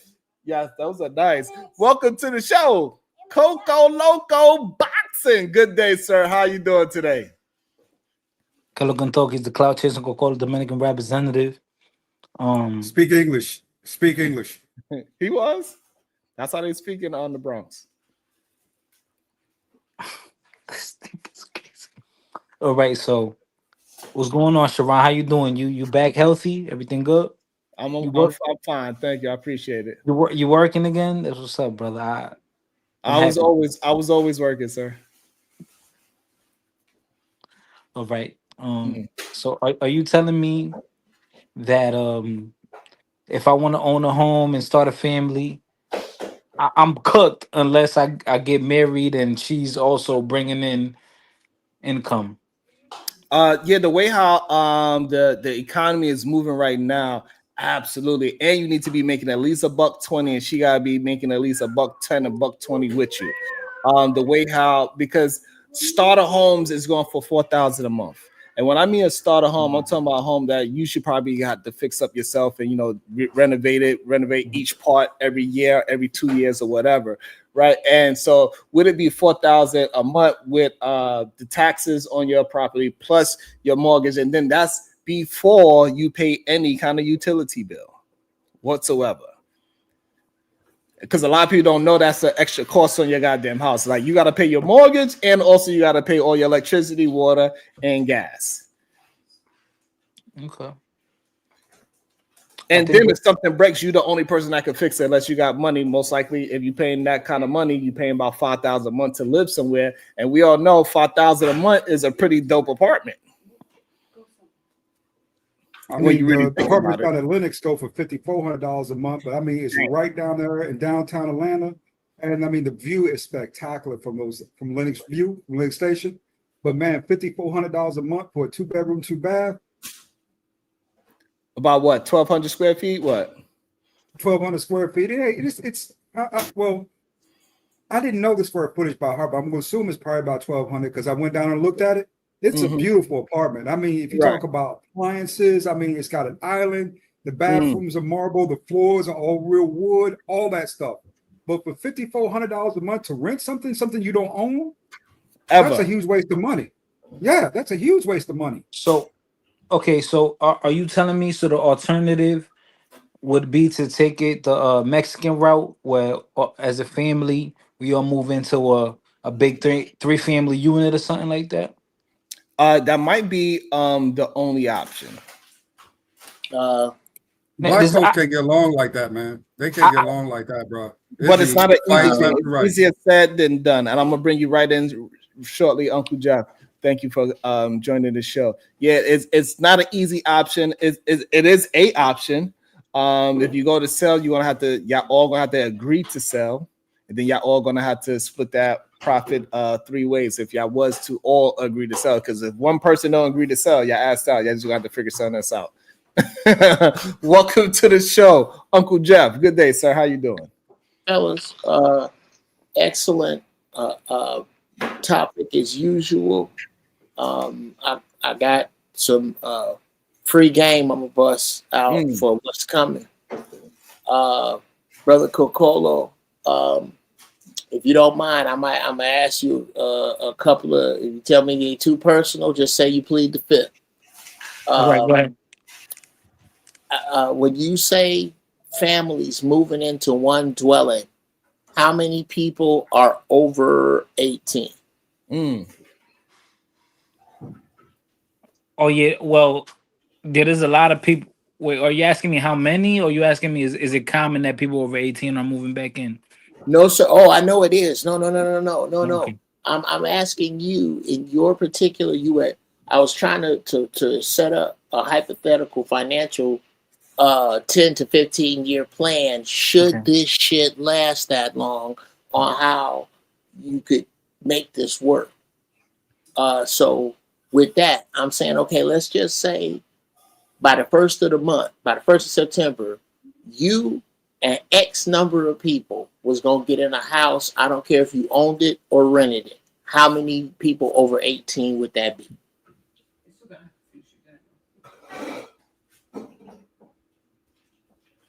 How many people over 18 would that be? Are we talking about? Yeah.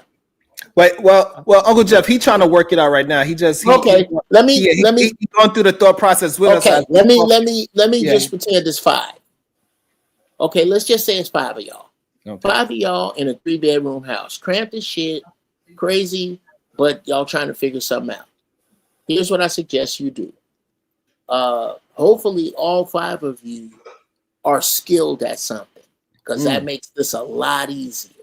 Or trying to, okay, somebody's learning the code or something like that. But if all that, I'm saying you all have gainful income.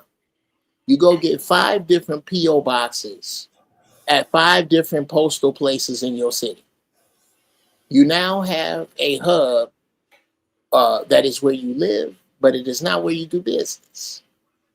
From there, you use that, and there are many of them that will stand as a standing address. Use that as a standing address. Then everybody put their money in one pot but you're gonna have to trust each other. Who is gonna be first? We gonna make our money. We gonna put all our money into person number one's account until that equals $50,000. Somewhere in America, especially with this coming housing crisis, you're gonna be able to put $50,000 down on a nice house. Once that person gets that house, this is a house that person is not this is how you get to the down payment. That person can afford. These people have to be able to afford a mortgage. The down payment's the problem. Y'all pool together the down payment. Now, the person that gets that house, he puts every nickel of his disposable income into the account of person number 2, and so forth. This is how I have seen Armenians and Asians and Mexicans take over areas in 10 years. Doing it just that. Everybody gonna put their money in Sharon's account for 6 months, so it looks like Sharon carries that balance. He can get a loan. Now we're gonna put all of it in Chanel's account, and so on and so forth. And this is the communal financial shit that we are never taught. So I think it's an interesting concept, and I'm not sure if the concept will work. For us. Not that it won't work for us. I think it can still work for us if the housing market wasn't as drastic as it is today. It's just that majority of the people, Uncle Jeff, I do not believe they are going to be able to afford to start a home by themselves. And that's the real scary part. I think if they can find a neighborhood where they could still work and thrive in, I think Uncle Jeff plan is perfect. Like if you could find it in maybe in Texas where it still has houses for $200,000, I think Uncle Jeff plan can work very well. That's what I'm saying. You have to be able. So I'm agreeing. So because I don't want because it can. Actually, Sharon, it can work anywhere, but you have to have income on a certain scale for that area. You see what I mean? Like if you make good money, that's where I was going towards with Uncle Jeff. Yeah. Because now the housing, if I could say, the housing thing you're talking about, brother, this bubble had already burst. There is way, way, way too much inventory. It's scary. It's way too much. So this is I think this is the first time in probably like maybe 20 or 30 years that across America it is cheaper to rent than buy a home. Right. Yeah. It usually happens in like certain spots. You know what I'm saying? It happened in spots. That happened in Florida every once in a while. That happened in New York every once in a while. But damn near the whole nation is cheaper to rent than to buy a home. That's a problem. Well, that's not. This is what I'm telling you. If you just search it on YouTube, housing market Nevada, housing market Colorado, what is happening is that the very people who work cannot put together the down payments to give to the bank.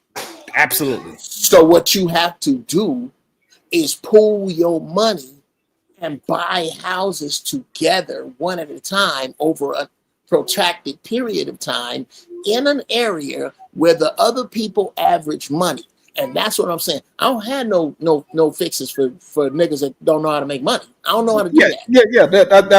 That's fine and fair, but the problem is the people that don't know how to make money is around the average price, and that's the real issue. The average man that's making, and we talking about a little bit above average man that's making 65 to 80,000, right? He is not going to be able to get into a house. I don't know. I disagree. Above average. I disagree.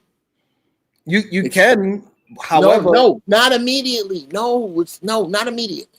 What I'm saying is, if 5 dudes make $65,000 and they're smart enough to not have straddled themselves with a car payment, they're smart enough to keep what's due on the first down.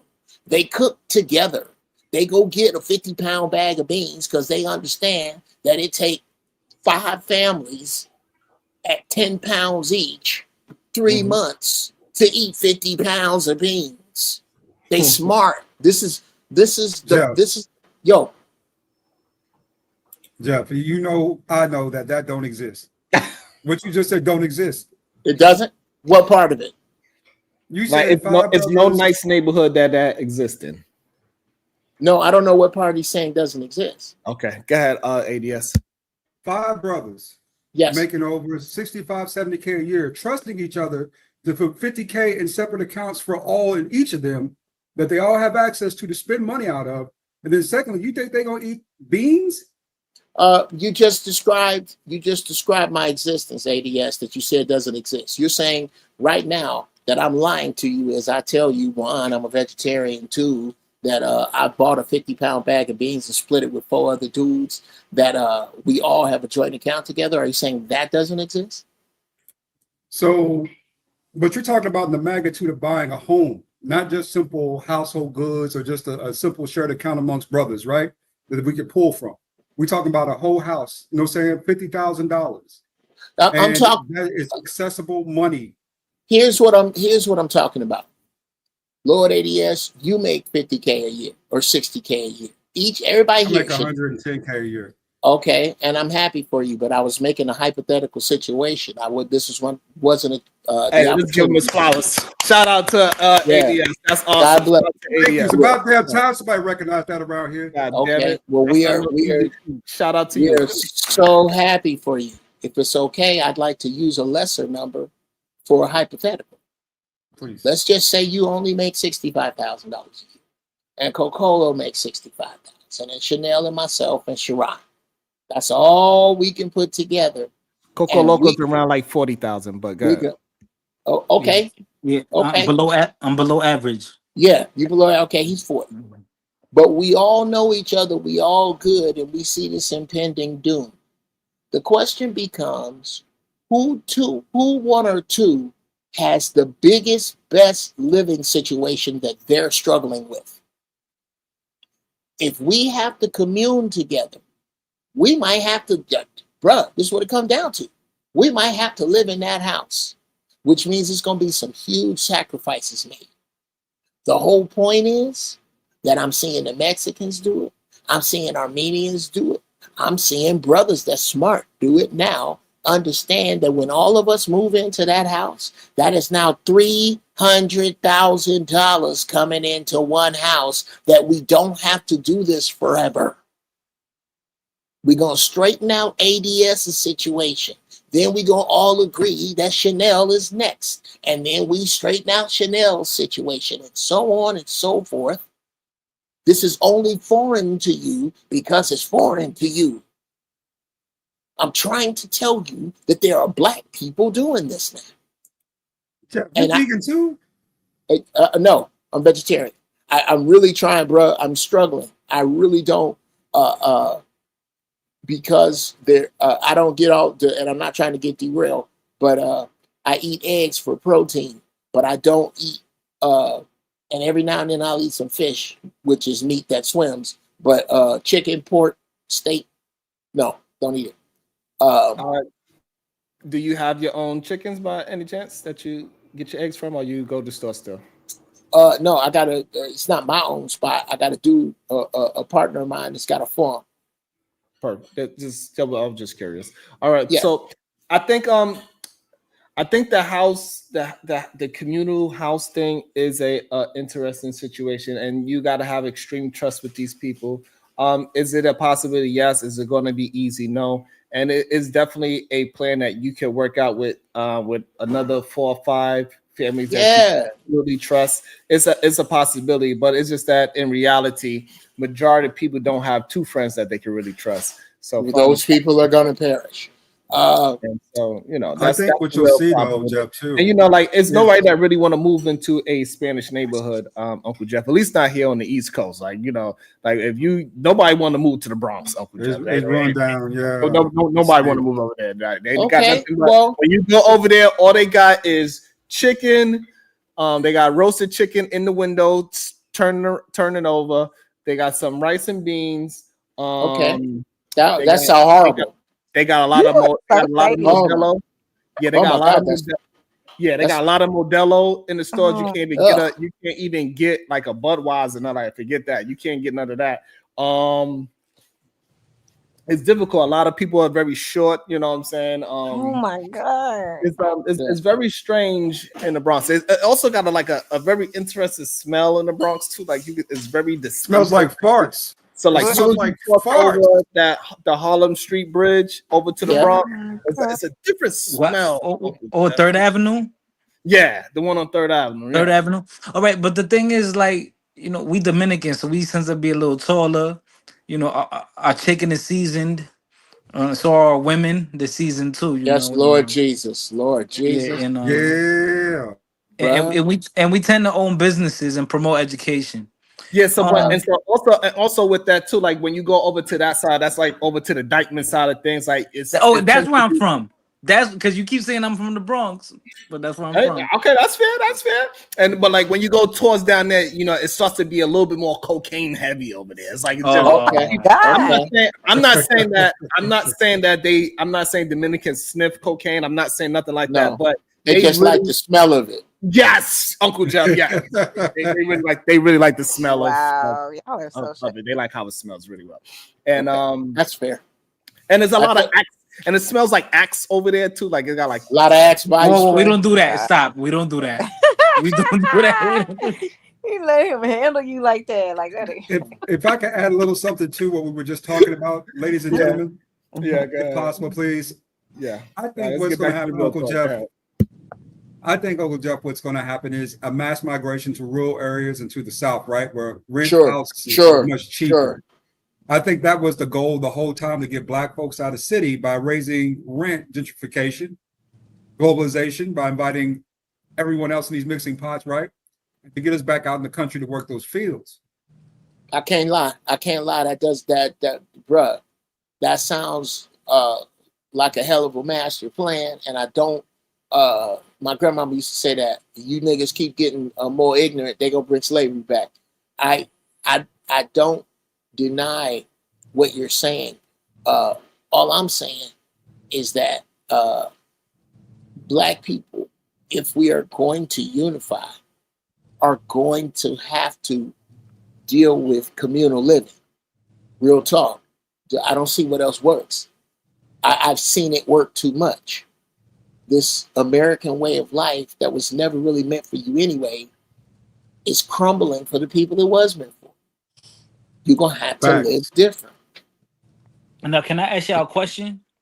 Now, so I saw, maybe I haven't been on the internet for a couple weeks, but I did saw recently that they posted something about, or it's been a little trending topic, where I think in Arkansas, Pilgrims have this whites only town or community, and they want to expand eventually into Missouri. Now, do you view that as a negative thing or a positive thing, because they want to exclusively promote something to a certain group, right? It's not just to any white people, it's a peculiar group of white people, a specific group. I don't begrudge or besmirch anybody's unity. Right. I'm concerned with my own. Right. That has, all you need to do is be very clear with where that is, and I won't go over there. Right. and neither will my money. Neither will, and this is where black people lose is when uh, and it'll come. It just is too many old people that don't believe in this. One day, when we own all our sports teams, when we own all or most of the things that we produce, and we trade them for things that are fair trade and they're ours, to include our slang and the way we wear our clothes, our music. When we own all our shit, if you don't want us over there, well then you don't want our shit over there. How about that? How about where you live and your cable situation? We are not, or your broadcast situation. We will not lend ourselves to it. You don't get to watch our sports teams. You don't get to eat our food because you don't want us over there. And we're not punishing you. That's just what makes sense, right? You want to separate from us? Fine. Once we take care of the shit we own and take it back, I don't have an issue with it at all. I don't want to be around. I don't want to force feed people my presence or my money. Why would I do that? That doesn't make any sense. Now, Uncle Jeff, I have this presumption of you that you you do want to build a community. Now, what I don't know is if you're inclusive in that. So, are you inclusive to all different type of people to be part of your community or your group or your tribe, or they have to look a certain way, come from a certain background? No, they have to come from a certain ideology. Okay. Do I absolutely prefer black people first? Absolutely. And I'm not going to have a problem. And here's the deal, Brother Cocolo. I'm not going to have a problem. Me, Sharon, Lord ADS, Cocolo, you, Sister Chanel, you're not going to have a problem finding plenty of black people who are going to want to find you. You know why? Because you got a brain in your damn head. That's why. People are aware of what they don't know, and you will be able to select from them. That's coming next. And am I a doomsday prepper is the question? No, I'm a watcher of what's going on. I have a good internet connection. I'm looking outside. I'm looking at the price of gas. I've been around the world a couple of times, and I've read the Apocrypha. I've read the Bible. I've listened to Nostradamus predictions. I've seen an Inconvenient Truth by Al Gore. So all of those things lead me to believe what I'm saying right now, and maybe I am wrong. Maybe the car industry isn't on the verge of collapse. Maybe there isn't a countdown to the top 10 states failing, and in what order. Not if, when. Maybe I'm making all this up and you can't YouTube any of this shit. Maybe so. Let's pretend that's true. Hey. Well, I And I think think, that go ahead, Chanel. I was just gonna say I think diversity is important. You know, people I think a lot of times think when they think diversity, they think only they think within the mindset of race, but age matters. Geographically, where you're from matters. Your level of intelligence, or I guess accomplishments on some level, matters. That's how you grow. If you're only around the people you know, it's going to be very difficult to grow because y'all only around each other. You know what I'm saying? So it's like, even I tell people a lot of times, if you can, and everybody can't, but if you can travel outside of this country, even especially I feel like to the Caribbean, you'll see a different type of black people.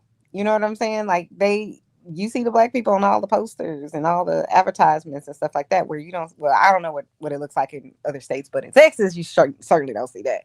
I mean, I guess they're getting better, but my point is, you can learn from people when they're different from you.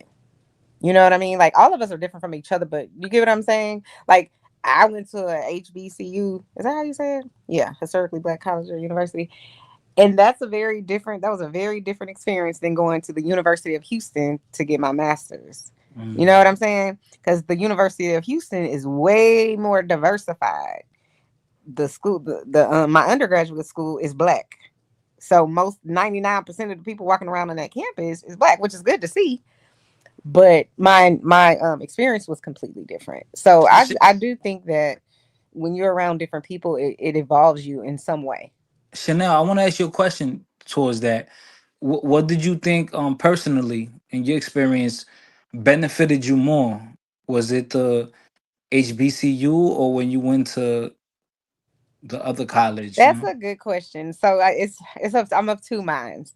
So my last 2 years at the Black University were some of the most rigorous. I'm like, am I getting a PhD? Because last time I checked, I'm just getting like, you know what I mean. And then when I went over to University of Houston, it was like a cakewalk to get my master's. That's the way I felt. I was just kind of like, are they not challenging us enough? What I learned was, and this is just my personal opinion, is that at the white school or the predominantly white school, they don't want anybody to fail. They don't want their failure rate to increase. So in my opinion, I feel personally, I can't really tell 100% if the education just wasn't as difficult for me, or if they were making sure no matter what, like I didn't have any problem. I had all A's, but no matter what, that you're going to graduate, because that's how they get their money. You know what I'm saying? That's how they get more funding for programs and different things like that. So I don't know for sure. I could just tell you at the Black University, the Black teachers, professors, whatever, they were way more difficult. Like they expected nothing but the best, and if you try them, they're gonna fail your ass. I know why, because I think is because it's like you're black and we've been through too much, and like we gotta perform. Right. Their So expectations right, was yeah. like, Yeah, yeah, nah, we ain't doing that. I think So that's, if I may, sis, I think mhm. that's absolutely layered. This is, if you think about it, this is why black people are the hardest to perform for. Oh, you funny? Pass the joint around. Me, I'm funny. My cousin funny. My nephew funny. Oh, you can dance? Sharon Turn some funny. music on. Everybody in here can dance. Everybody, Sharon could uh, dance. talents, absolutely. Talent and excellence are cheap in the black amongst black people. And most black educators know this. That's why they not gonna bullshit with you, because they know what's there. They know they can see what you hiding. They know what's there if you dig down. And the good ones are gonna make your black ass dig. I believe in. Absolutely. I I think agree. I like that we at the same time I think it's a detriment to our community What's that? because other communities they don't care if Coco Loco is stupid as hell. They still gonna give him a job and say, "Hey, come over here. You our cousin, and you're the neighborhood drunk." They don't care about none of that. A lot of times we don't realize how much the other communities they just rock out with each other just because you are the same heritage. They don't even care if you can do the work or not. They really don't. They only thing they matter is that like, hey, we understand that we had one Mexican came into the construction company, and that one Mexican is going to try to get one black guy out and another one of his cousins in. And then he's gonna try to get another black out and get another one of his cousins. And then now he's gonna be the new hiring manager and telling, hey boss, see I got nothing but good stone working gangs. And guess what? And so they trying to snake their way into our society by using not even the good. Oh my God, Sharon. Oh my God. To put a, if I may, I'm sorry, I hate to cut you off, but that is such an alley-oop for the slam dunk of the word that they are going to use to do so. Diversity. Bars. That's exactly the word they use. Because that Mexican dude is going to know how to caulk better than the black dude that might have to be taught. So the black dude, in the name of diversity, will hire the Mexican dude. Whereas you know what Mexicans do? He'll get somebody and go, yo, after work, you're going to do some extra caulking and Chewy is going to teach you. That's the big difference with and it's not military. That's I meant to. I'm glad we get to it. The concept that Chanel was discussing. No outmanned, outgunned military unit seeks close sort of allies. You don't. So like Either are. I think the problem is that we really believe that other coaches be having their best and brightest do the work, but they don't. No, they don't. They ain't back there working with them. Coco Loco, he'll let you know a lot of the Spanish construction workers, they drunk as hell about 12, 10 a.m. They drinking on the job. They falling down, hurting themselves. They do not have their best and brightest working at these construction sites, right? It is just not a true statement that they are out there teaching each other how to do it. They just need an extra body to do the work. That's it. Basically, I'm not It was Mexican. never about the best and brightest. I know, but I'm saying you be about that. I'm not Mexican, so we're not in the construction industry. Right, but you're in the drinking industry, so I figured you might have known. Drinking industry. You so shady. Damn.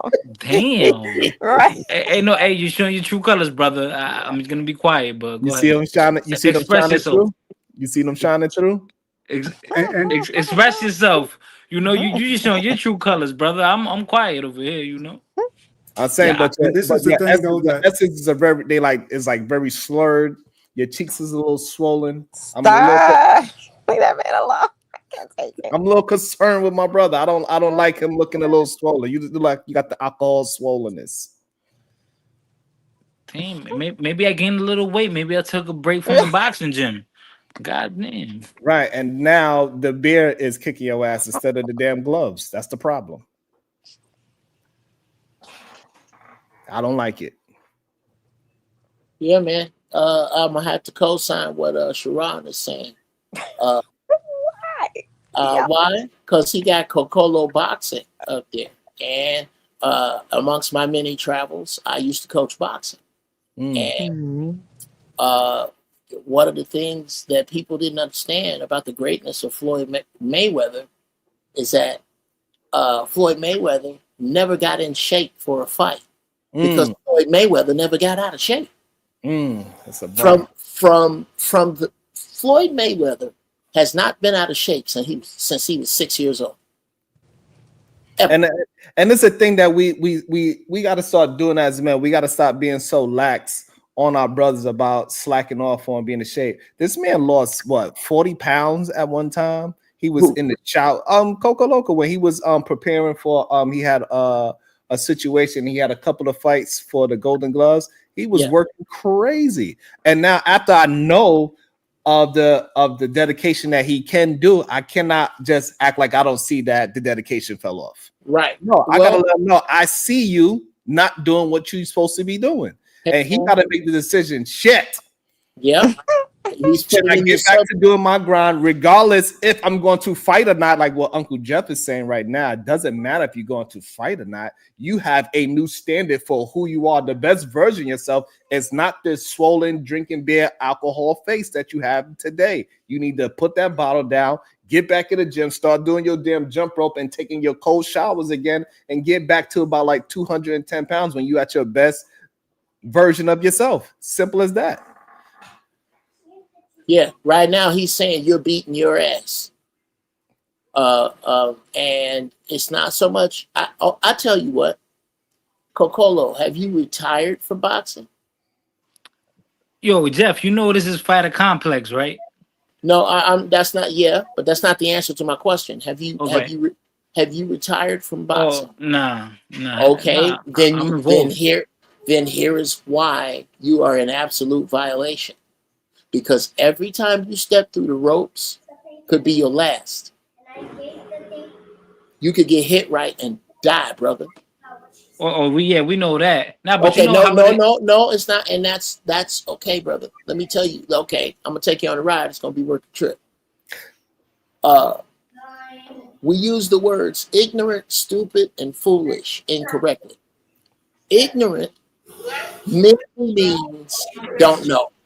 Right now, I don't know what's in your refrigerator, Cocolo. I have no idea. I'm ignorant of that.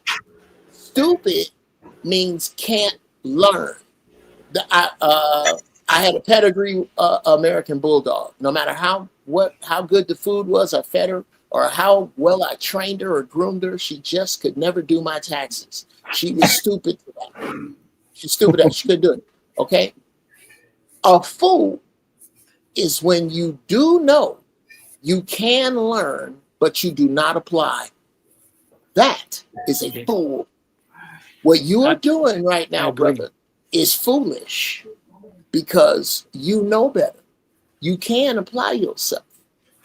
What you need to do is be honest about how far you want to go in boxing. Be honest with yourself.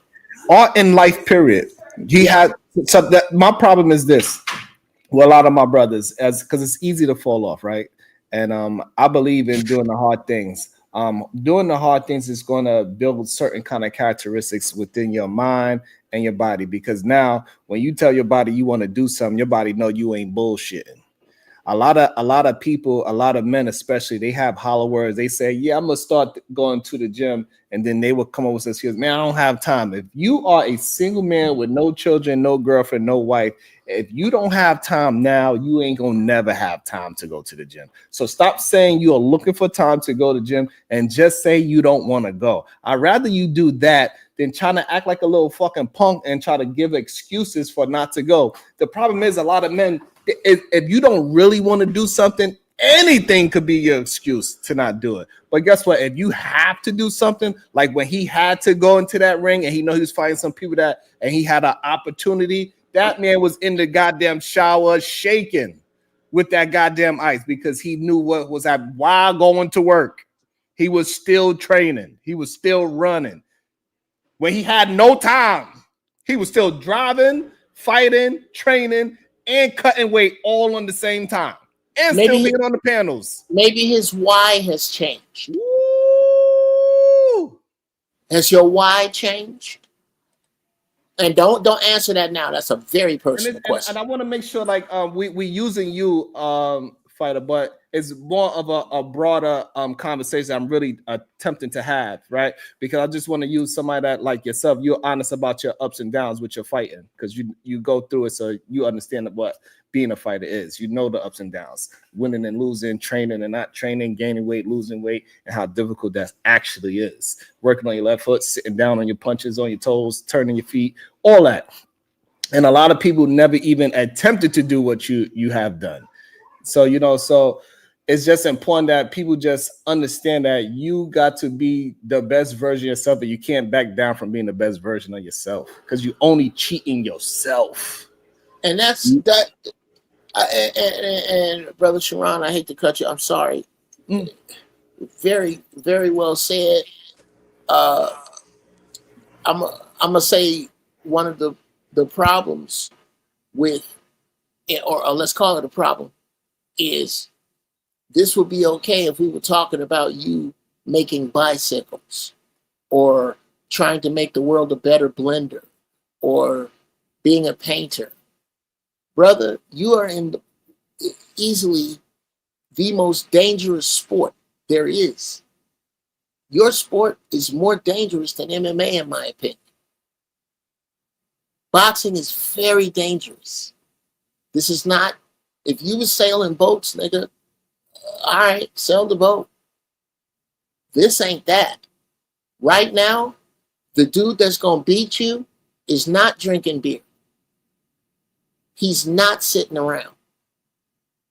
If you start running 5 miles a day tomorrow, if you start training tomorrow, do you understand that it's going to take you at least 2 months to even catch that dude? It's even crazy. Yeah, Jeff, I could tell you right now, right? So my boxing gym is 45 minutes away, and I don't complain about it, but it's 45 minutes away. And I could choose a gym that's closer, but I just, with boxing it's very it's like an intimate thing. It's like when you get close to your boxing coach, you've known him for a decade, why would you want to switch to another gym even though you move a little farther away? So then I never use that excuse, oh, it's distance. Now to me, that's only an hour and a half out of my life out the day. Okay. So the only issue. Wow. My bad. Somebody's calling me. Y'all can hear me? Yes. Yeah. All right. We thought you got knocked out. Can y'all hear me good? Yeah. Yeah, we get you good. We thought you got knocked out. Keep going. Can you hear me? Yes. Can you hear us? So I was having car issues, And I said, listen, I was having car issues. Well, I'm not gonna stop working out. So what I would do is, while my car's getting fixed, I'm gonna jog to the. No, I'm gonna take an Uber or taxi to my job. And after my job is 6.2 miles away from my house. So I'm gonna do after I get out of work, I'm gonna jog home. I'm gonna jog from my job to home. Okay, 6.2 miles 5 times a week is not bad. And I got that's my great. little Yes, workout joint at the there crib. you So go. yeah, go ahead. So yeah, so it's discipline. That's all. Sacrifice and discipline. Well, what is Discipline is a very interesting word. I love that word, discipline. And I just also want to say, like, really what I try to do for myself, I just say that. What I attempt to do for myself is figure out, if I was to fight me 5 years from now, what would that dude look like? How strong would Mm. he be? How oh much working out wow, how much working out would he do? If I'm running a 9-minute mile now, what my 5-year self is looking like? He might be looking back at me doing 7-minute miles. Like, I'm telling you, the other day I did 80 pushes on camera.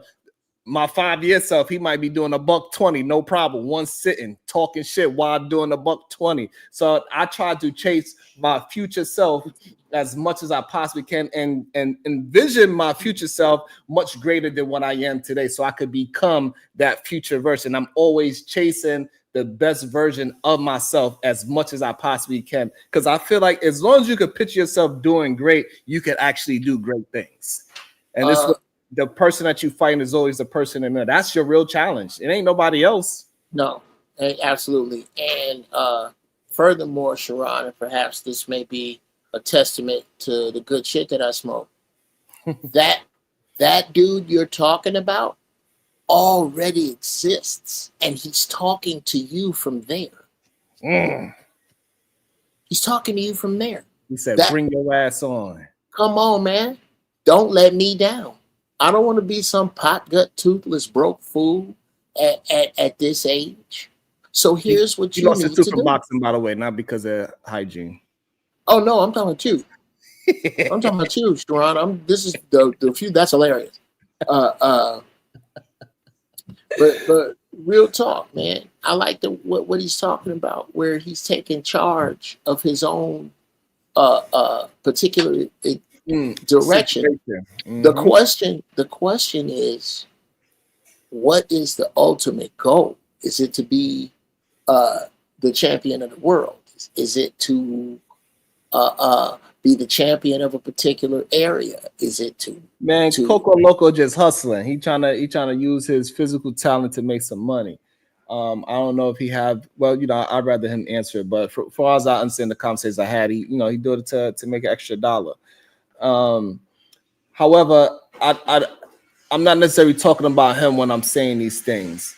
I'm just talking about human beings just always striving to be the best version of themselves, right? Yeah. A lot of times, like a one of the biggest trees, like I think it's the redwood tree that we have nowadays. Like, that is a very big tree, and you gotta put them in the damn dirt for it to grow. No matter what, we all start to see, you gotta put the water and we gotta come out dirty. But the problem is this, right? So a lot of people they put that redwood seed tree in a goddamn 4-foot platter box, and so that tree might get a little stifled, and sometimes people look at themselves as in that goddamn box that they was growing out of, and never actually grow past what they're supposed to be, and that don't let they circumstances or the situation where they live in shape who you are. No, be that goddamn redwood tree no matter what. Bust out that fucking cage, bust out the projects, bust out of the drinking habit, bust out of the smoke habit, whatever it is that you know that you need to get rid of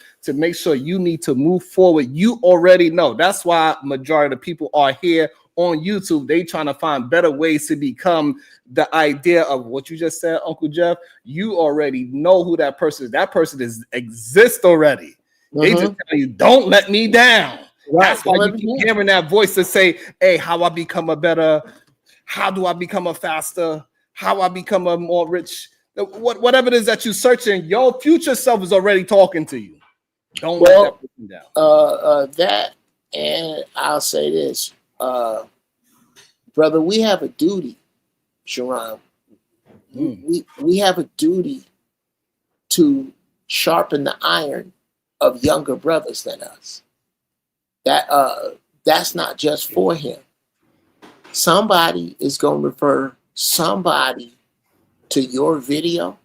Somebody going to go, look, Tink Tink, come your monkey ass in here and watch this. And that's really what this is for, is that you can't make them do it. But what happens is when they hit rock bottom and they looking for something that makes sense, they got this. So many of them don't. Where it's not that. This I'll say this, and then I got a jet. I tell my sons that I don't have to be perfect, but my advice has to be. I have to give you the best advice I can, and you have to be better at pointing toward true north than me.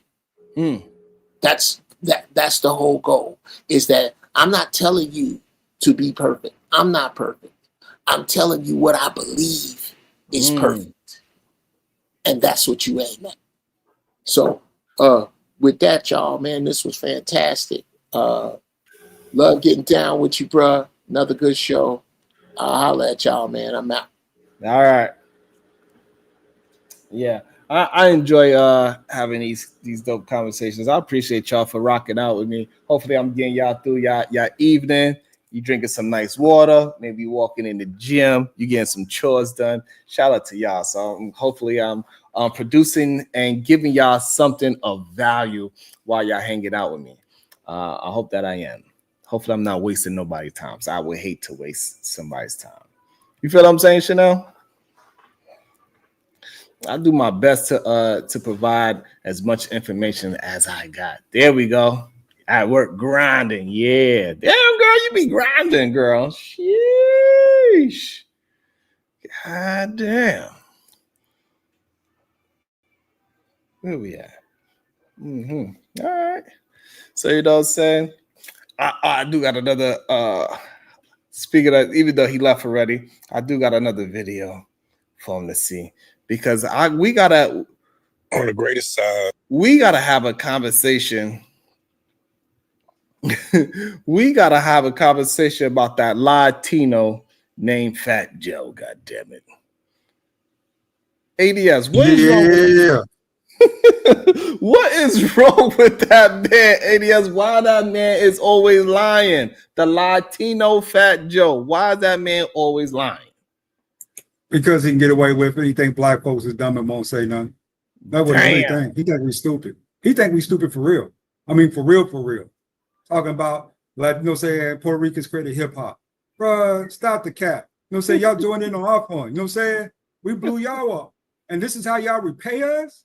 Not only that, he also said they invented breakdancing too. And this is a deeper conversation, right? Like I said, Sharon, I want to be reserved about this because I'm trying to change, you know what I'm saying? My behavior too, you know, right? I'm trying to become more civilized, less savage, more of a gentleman. Right. Makes sense. I like it. But we got to talk about this, though. These damn knockoffs. Knock off black people, knock off white people. Knockoffs. You know what I'm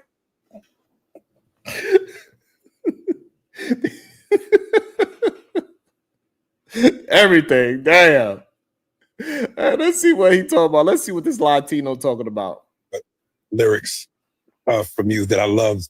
It was at that time when you said, what's everybody so mad at the Southpaw? Switch up your style, switch to Southpaw. I was thinking about that today.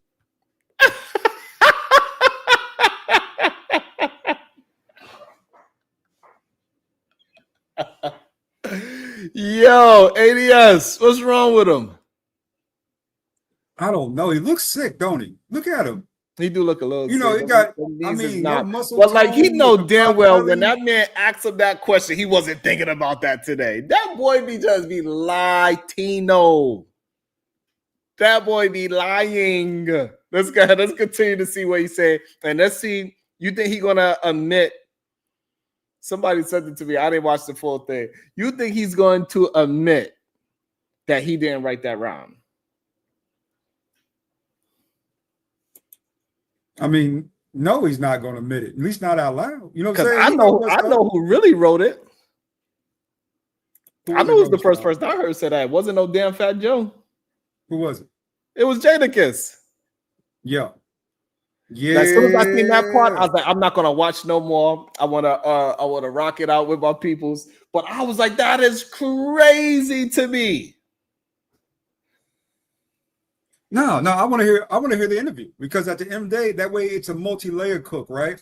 It ain't just one layer of one lies. Let's go through all the lies with Fat Joe. Yo, like when he came up with that whole story talking about he ran up in his high school and he robbed the whole gym with no gun. And he not only did he rob the whole gym with no gun, he also made the people that he robbed help him pick the stuff up and take it to his house. Fat Joe was a fat kid that got bullied. I don't know why he come making up these damn stories.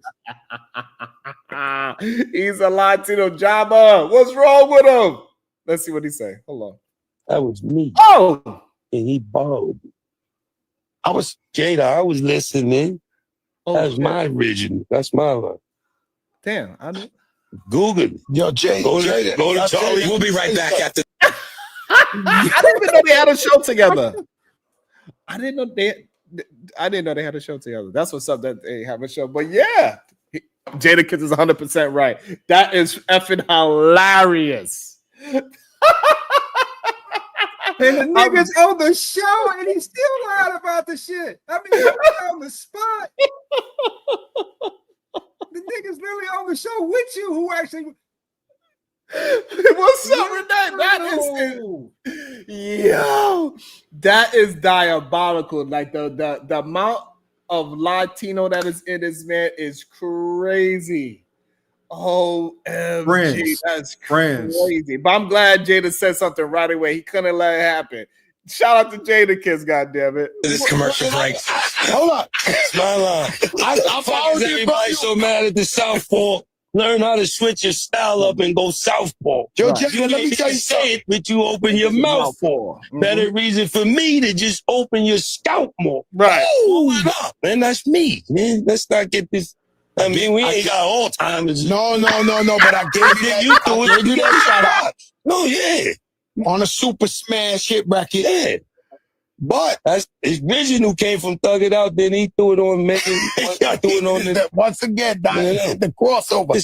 Let me explain something to you, right? The point I was making, right, is at that time, everybody borrowed. No, I didn't. I'm just making sure he got to know where it came from. Man, he might have set me up with that shit. No, I swear to God, no. I swear to God, you were the only person that I heard say that. On the great. Why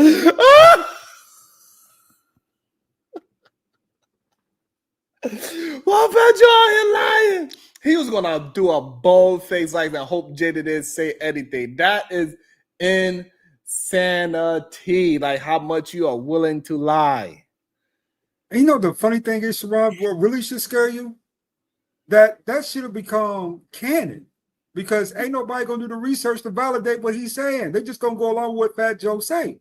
Right, because he's a legend. When he say he invented hip hop, they put him on the front of Rolling Stone, nigga. Damn. Any research on that shit? That shit is diabolical what he just did, though. He tried to do it in front of Jay. Jay said, we ain't going like we got Alzheimer's and son. That is hilarious. Shout out to my friend. dad. I'm trying to break out that N-word too, Sharon. So I gotta start using that friend word. It's hard to put it in your vocabulary. He a real friend right now. He's a friend. He's a real friend. Yeah, that dude. He the realest friends I know. God damn it! What the hell we talking about? But I'm glad Jadakiss was there. I didn't know he was there. I was just wanted to cook up, and I was going to bring up the real lyric. I'm glad that he actually recited the original lyric. Shout out to Jadakiss. Like this is got to stop. Like they've been trying to clearly he's a colonizer, right? Like he's just trying to take the goddamn culture away. and he was a part of it for so long. That's what makes it so mind blowing that he's willing to just misappropriate the culture. That's the difference of how you view them and they view you. I've been telling folks like this since early 2000s. Said, be careful of people. No saying just because you have talent, you have something to offer, and they up under you like this, right? Because there's something to be gained. You know, because those people do turn on you because they're not there for you. They're there because of what you have to offer. Fat Joe took advantage of an opportunity, right? Blew it up. And now he's back to kind of come back. I don't know. It's almost like, I'm not sure how to describe it, but it happens so often with us, right? We allow other folks into our groups. And once they get to a certain status, they turn on us. This happens like all the time. Hey, ADS, the crazy thing, he said we all borrow. Jason said, no, I ain't borrow.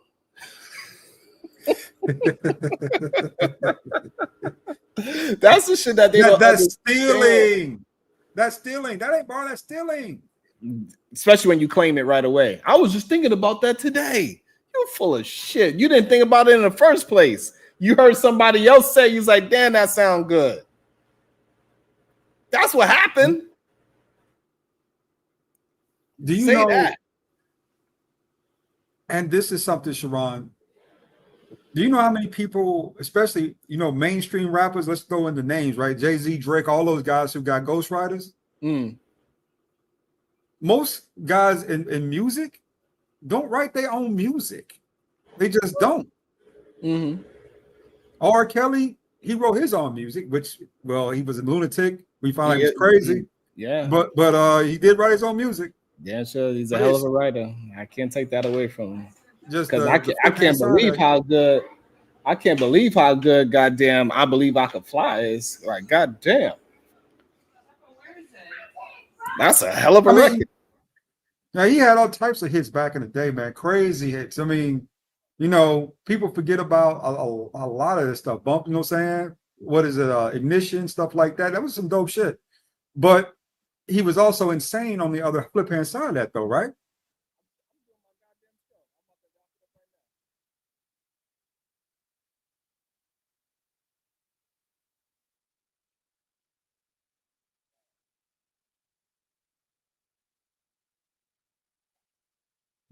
I'm sorry, ADS. I mean, he was a creative genius, but he was also insane on the other side of that, the behavioral patterns, right? Yeah. So I'm upset because, like, you know, like for me personally, because I pay attention to words and who wrote it and why they wrote it. It's difficult for me to go ahead and look for his records. Like if it's playing and I'm at a club or I'm at a party or something like that, I'm not going to like, oh my God, y'all playing this goddamn pedo, right? But it's very difficult for me to go ahead and play I Believe I Can Fly, even though how great of a record that is. It's one of the greatest records I ever heard in my life. But I can't play it. Like that was one of the greatest records for little kids. Like that's a great record for graduation. It's very inspirational.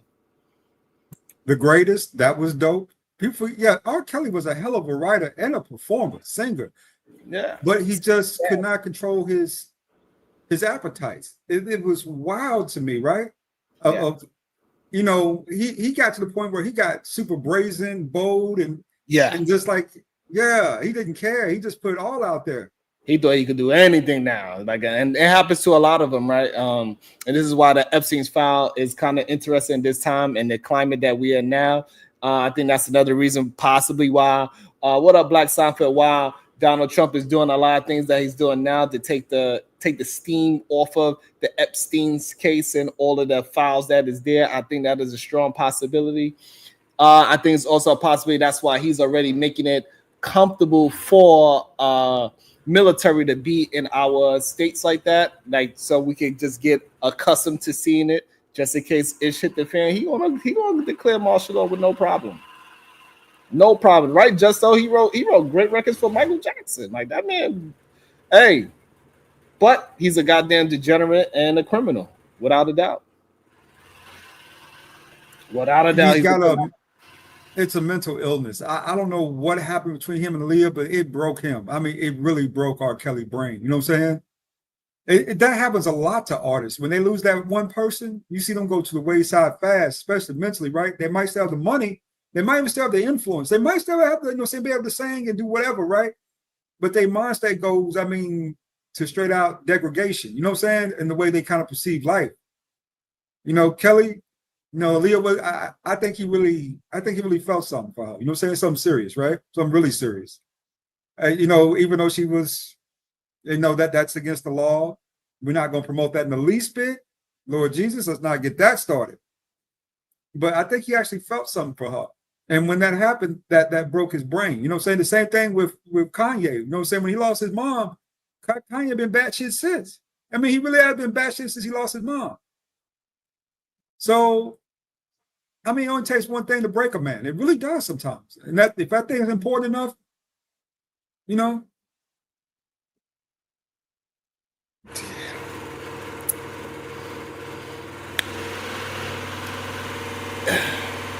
So, and this is why that word discipline for me is so important.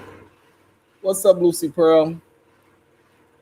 And yeah, it was Kelly's sister that broke him in the original. She was the original violator in the first place. But that's why discipline is so important, that you do the right things at all times, even when people are not watching, right? Because it's going to affect you and your psyche regardless, whether you're doing it behind the scenes or on Front Street. Because eventually what you do in private is going to come out in the public. It's just going to happen, because eventually you're going to stop hiding who you are, or you're going to think that you're big enough to not hide who you are. And this is going to come out.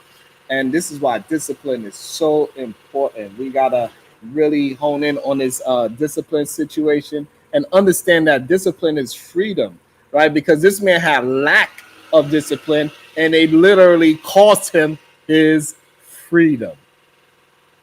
And plus, do you know how powerful it makes a man feel to say no? That will give you real confidence.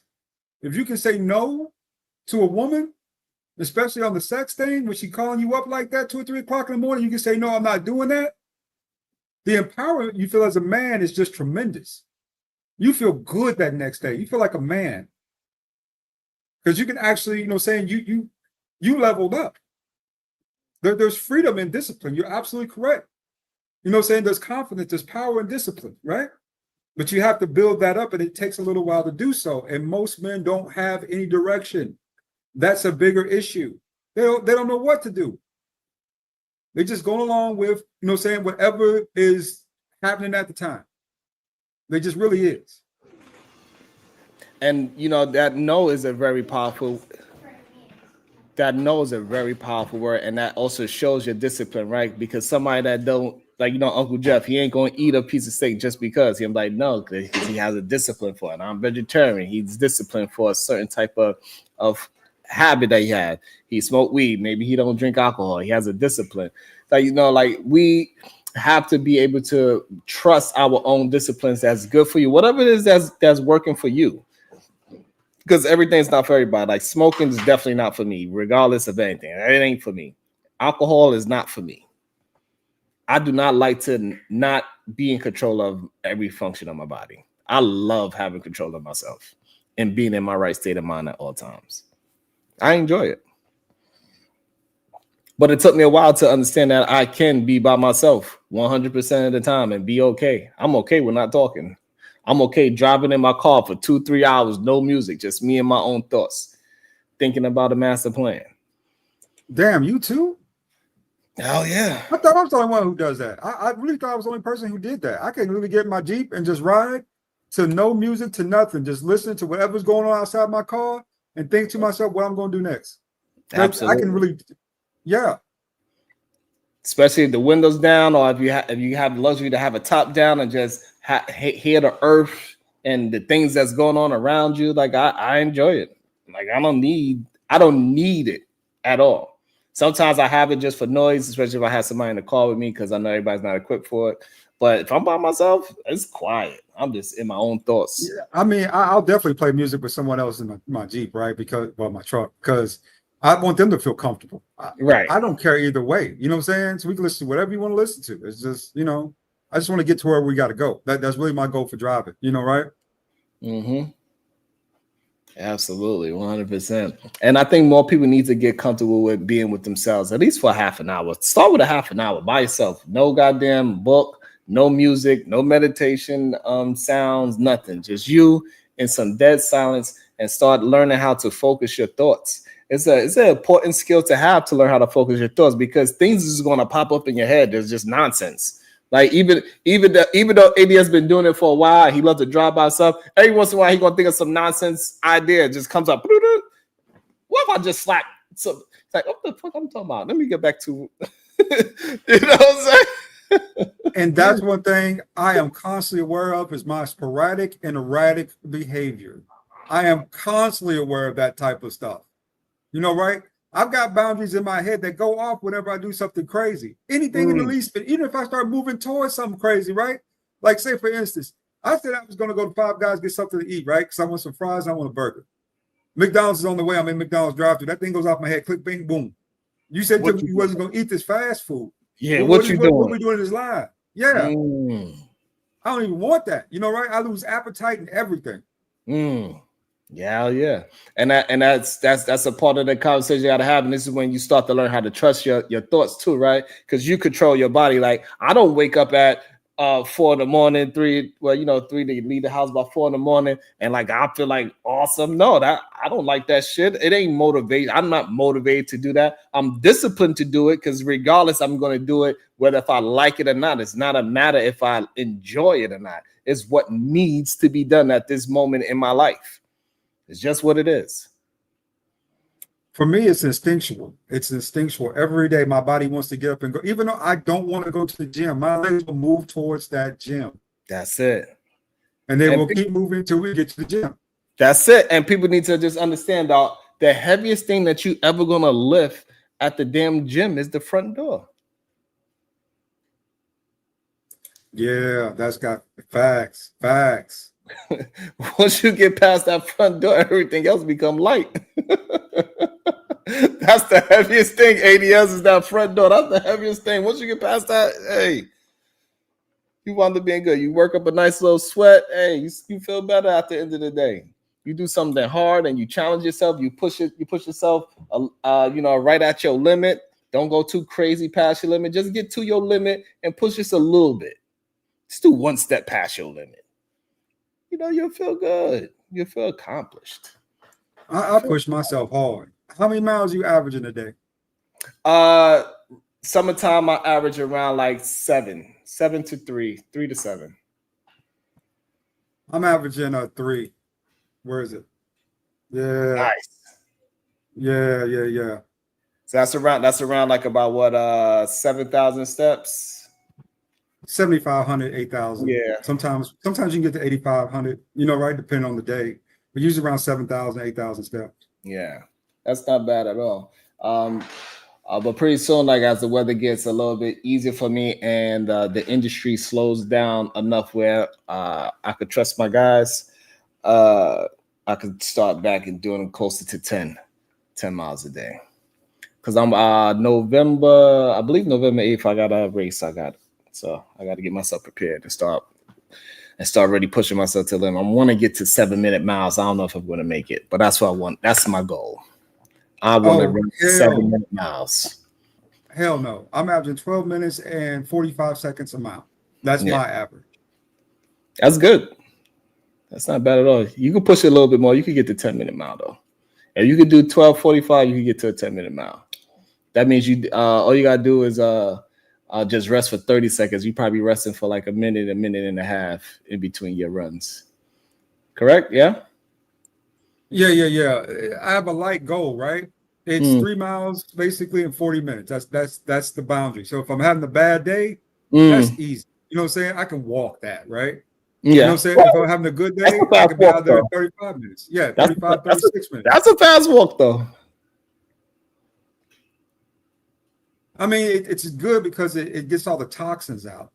Because You know, usually walking, I say like a good walk to a mile is probably around what, like 16 minutes, and that's still a pretty decent speed for walking.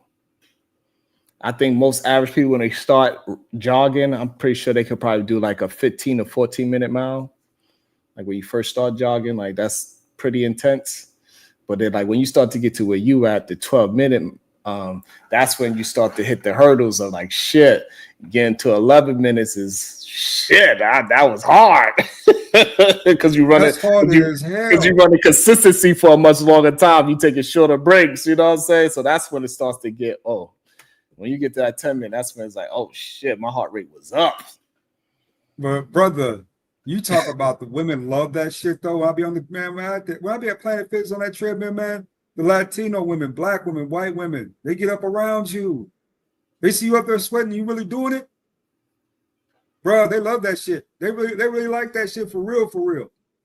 Yeah, it looks good and it feels good, especially when you start learning how to really handle your breath. Man, it feels really good when you could really handle your breath and you're taking the long runs and you start running for a long time. Because once you start to get to like a half an hour straight of running, your body really starts to open up and you feel great. They got a question for you, ADS. Please. They said, why you don't stay cammed up? You don't say crazy stuff no more. Because, believe it or not, even though you don't say crazy stuff, there are still crazy people. There you go. It's only me and you, though. Up here, of course. But you never know who's watching from the studio audience. You know what really got me into really kind of calming and toning down some? One of my coworkers repeated to me word for word something I said on the panel a week earlier. And this is funny. I said cold stones don't match because it's a match, right? It was cold for something else. And when he repeated back to me word for word, I said, this white man is following me. I'm being stalked. It's time to stalk. Now you definitely be surprised. I had people that I haven't spoken to in years see me on panels and stuff like that. So yeah, it definitely does happen. I had people stop me on the street before. That was strange, and I definitely met a couple of avatars too. Like they scream my name out like I'm supposed to know who they are, and they got an avatar. How the hell am I supposed to know it's you? That scared the hell out of me. Like, what? You know, right? Like, bruh, this is online. Dude. What's up with the real life? You know what I'm saying? Like, how did I run into you? Let's start with that, right? What was you doing on my side of town? Let's start with that. Oh, second. Bro, you straight out saying my name in a public space. Yeah, I mean, hey, I don't hide my name, so it is what it is. And plus, I think YouTube also try to get people that's close to you around, right? Because I noticed that I have a lot of people that hit my pin that's from New York and around my surrounding areas. You know what I'm saying? So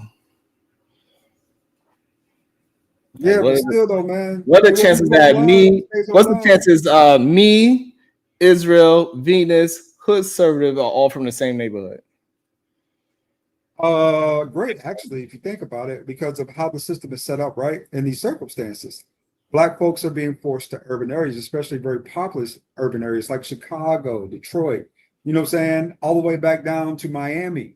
Black folks were pushed into these areas, you know what I'm saying, over the last 30, 40 years. So it's not very surprising that you run into somebody that you just might know on the internet.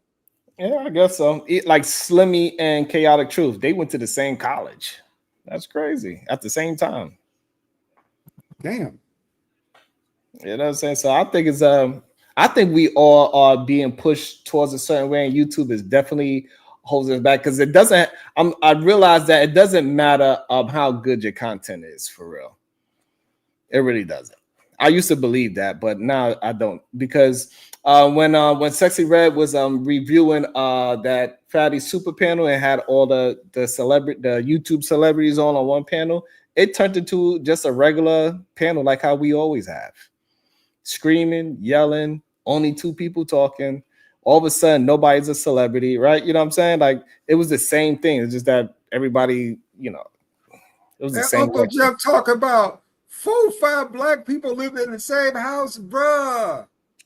Bruh, do you know how many fights would break out in that house amongst those Negroes? Black folks they just do not get along. It wasn't just black folks on that show. The white folks was acting up. There's about 3-4 white folks acting up. And so you know what I'm saying? Like, so, but the thing is with the YouTube thing, Sharon, you know the white people don't count. The white people don't count. You know that. The thing is with this shit though, is like, you know, people like this, they just fall into the numbers thing. They believe that if your numbers is high, then that means it's a good show. And it's just not a real thing, you know what I'm saying? Like it's weird to see. Like, hey, if you enjoy the content, enjoy the content.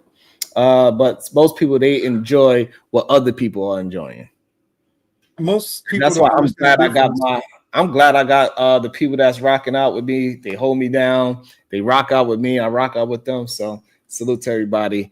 We up out of here. I got this phone call that I'm supposed to take in the next few minutes. All right, Ron. Take care, brother. Thank you for having me up. Thank you. And I got to do my hour of yoga too.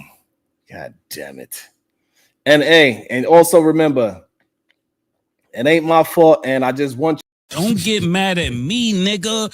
I'm here telling the truth. If somebody else should have told you this.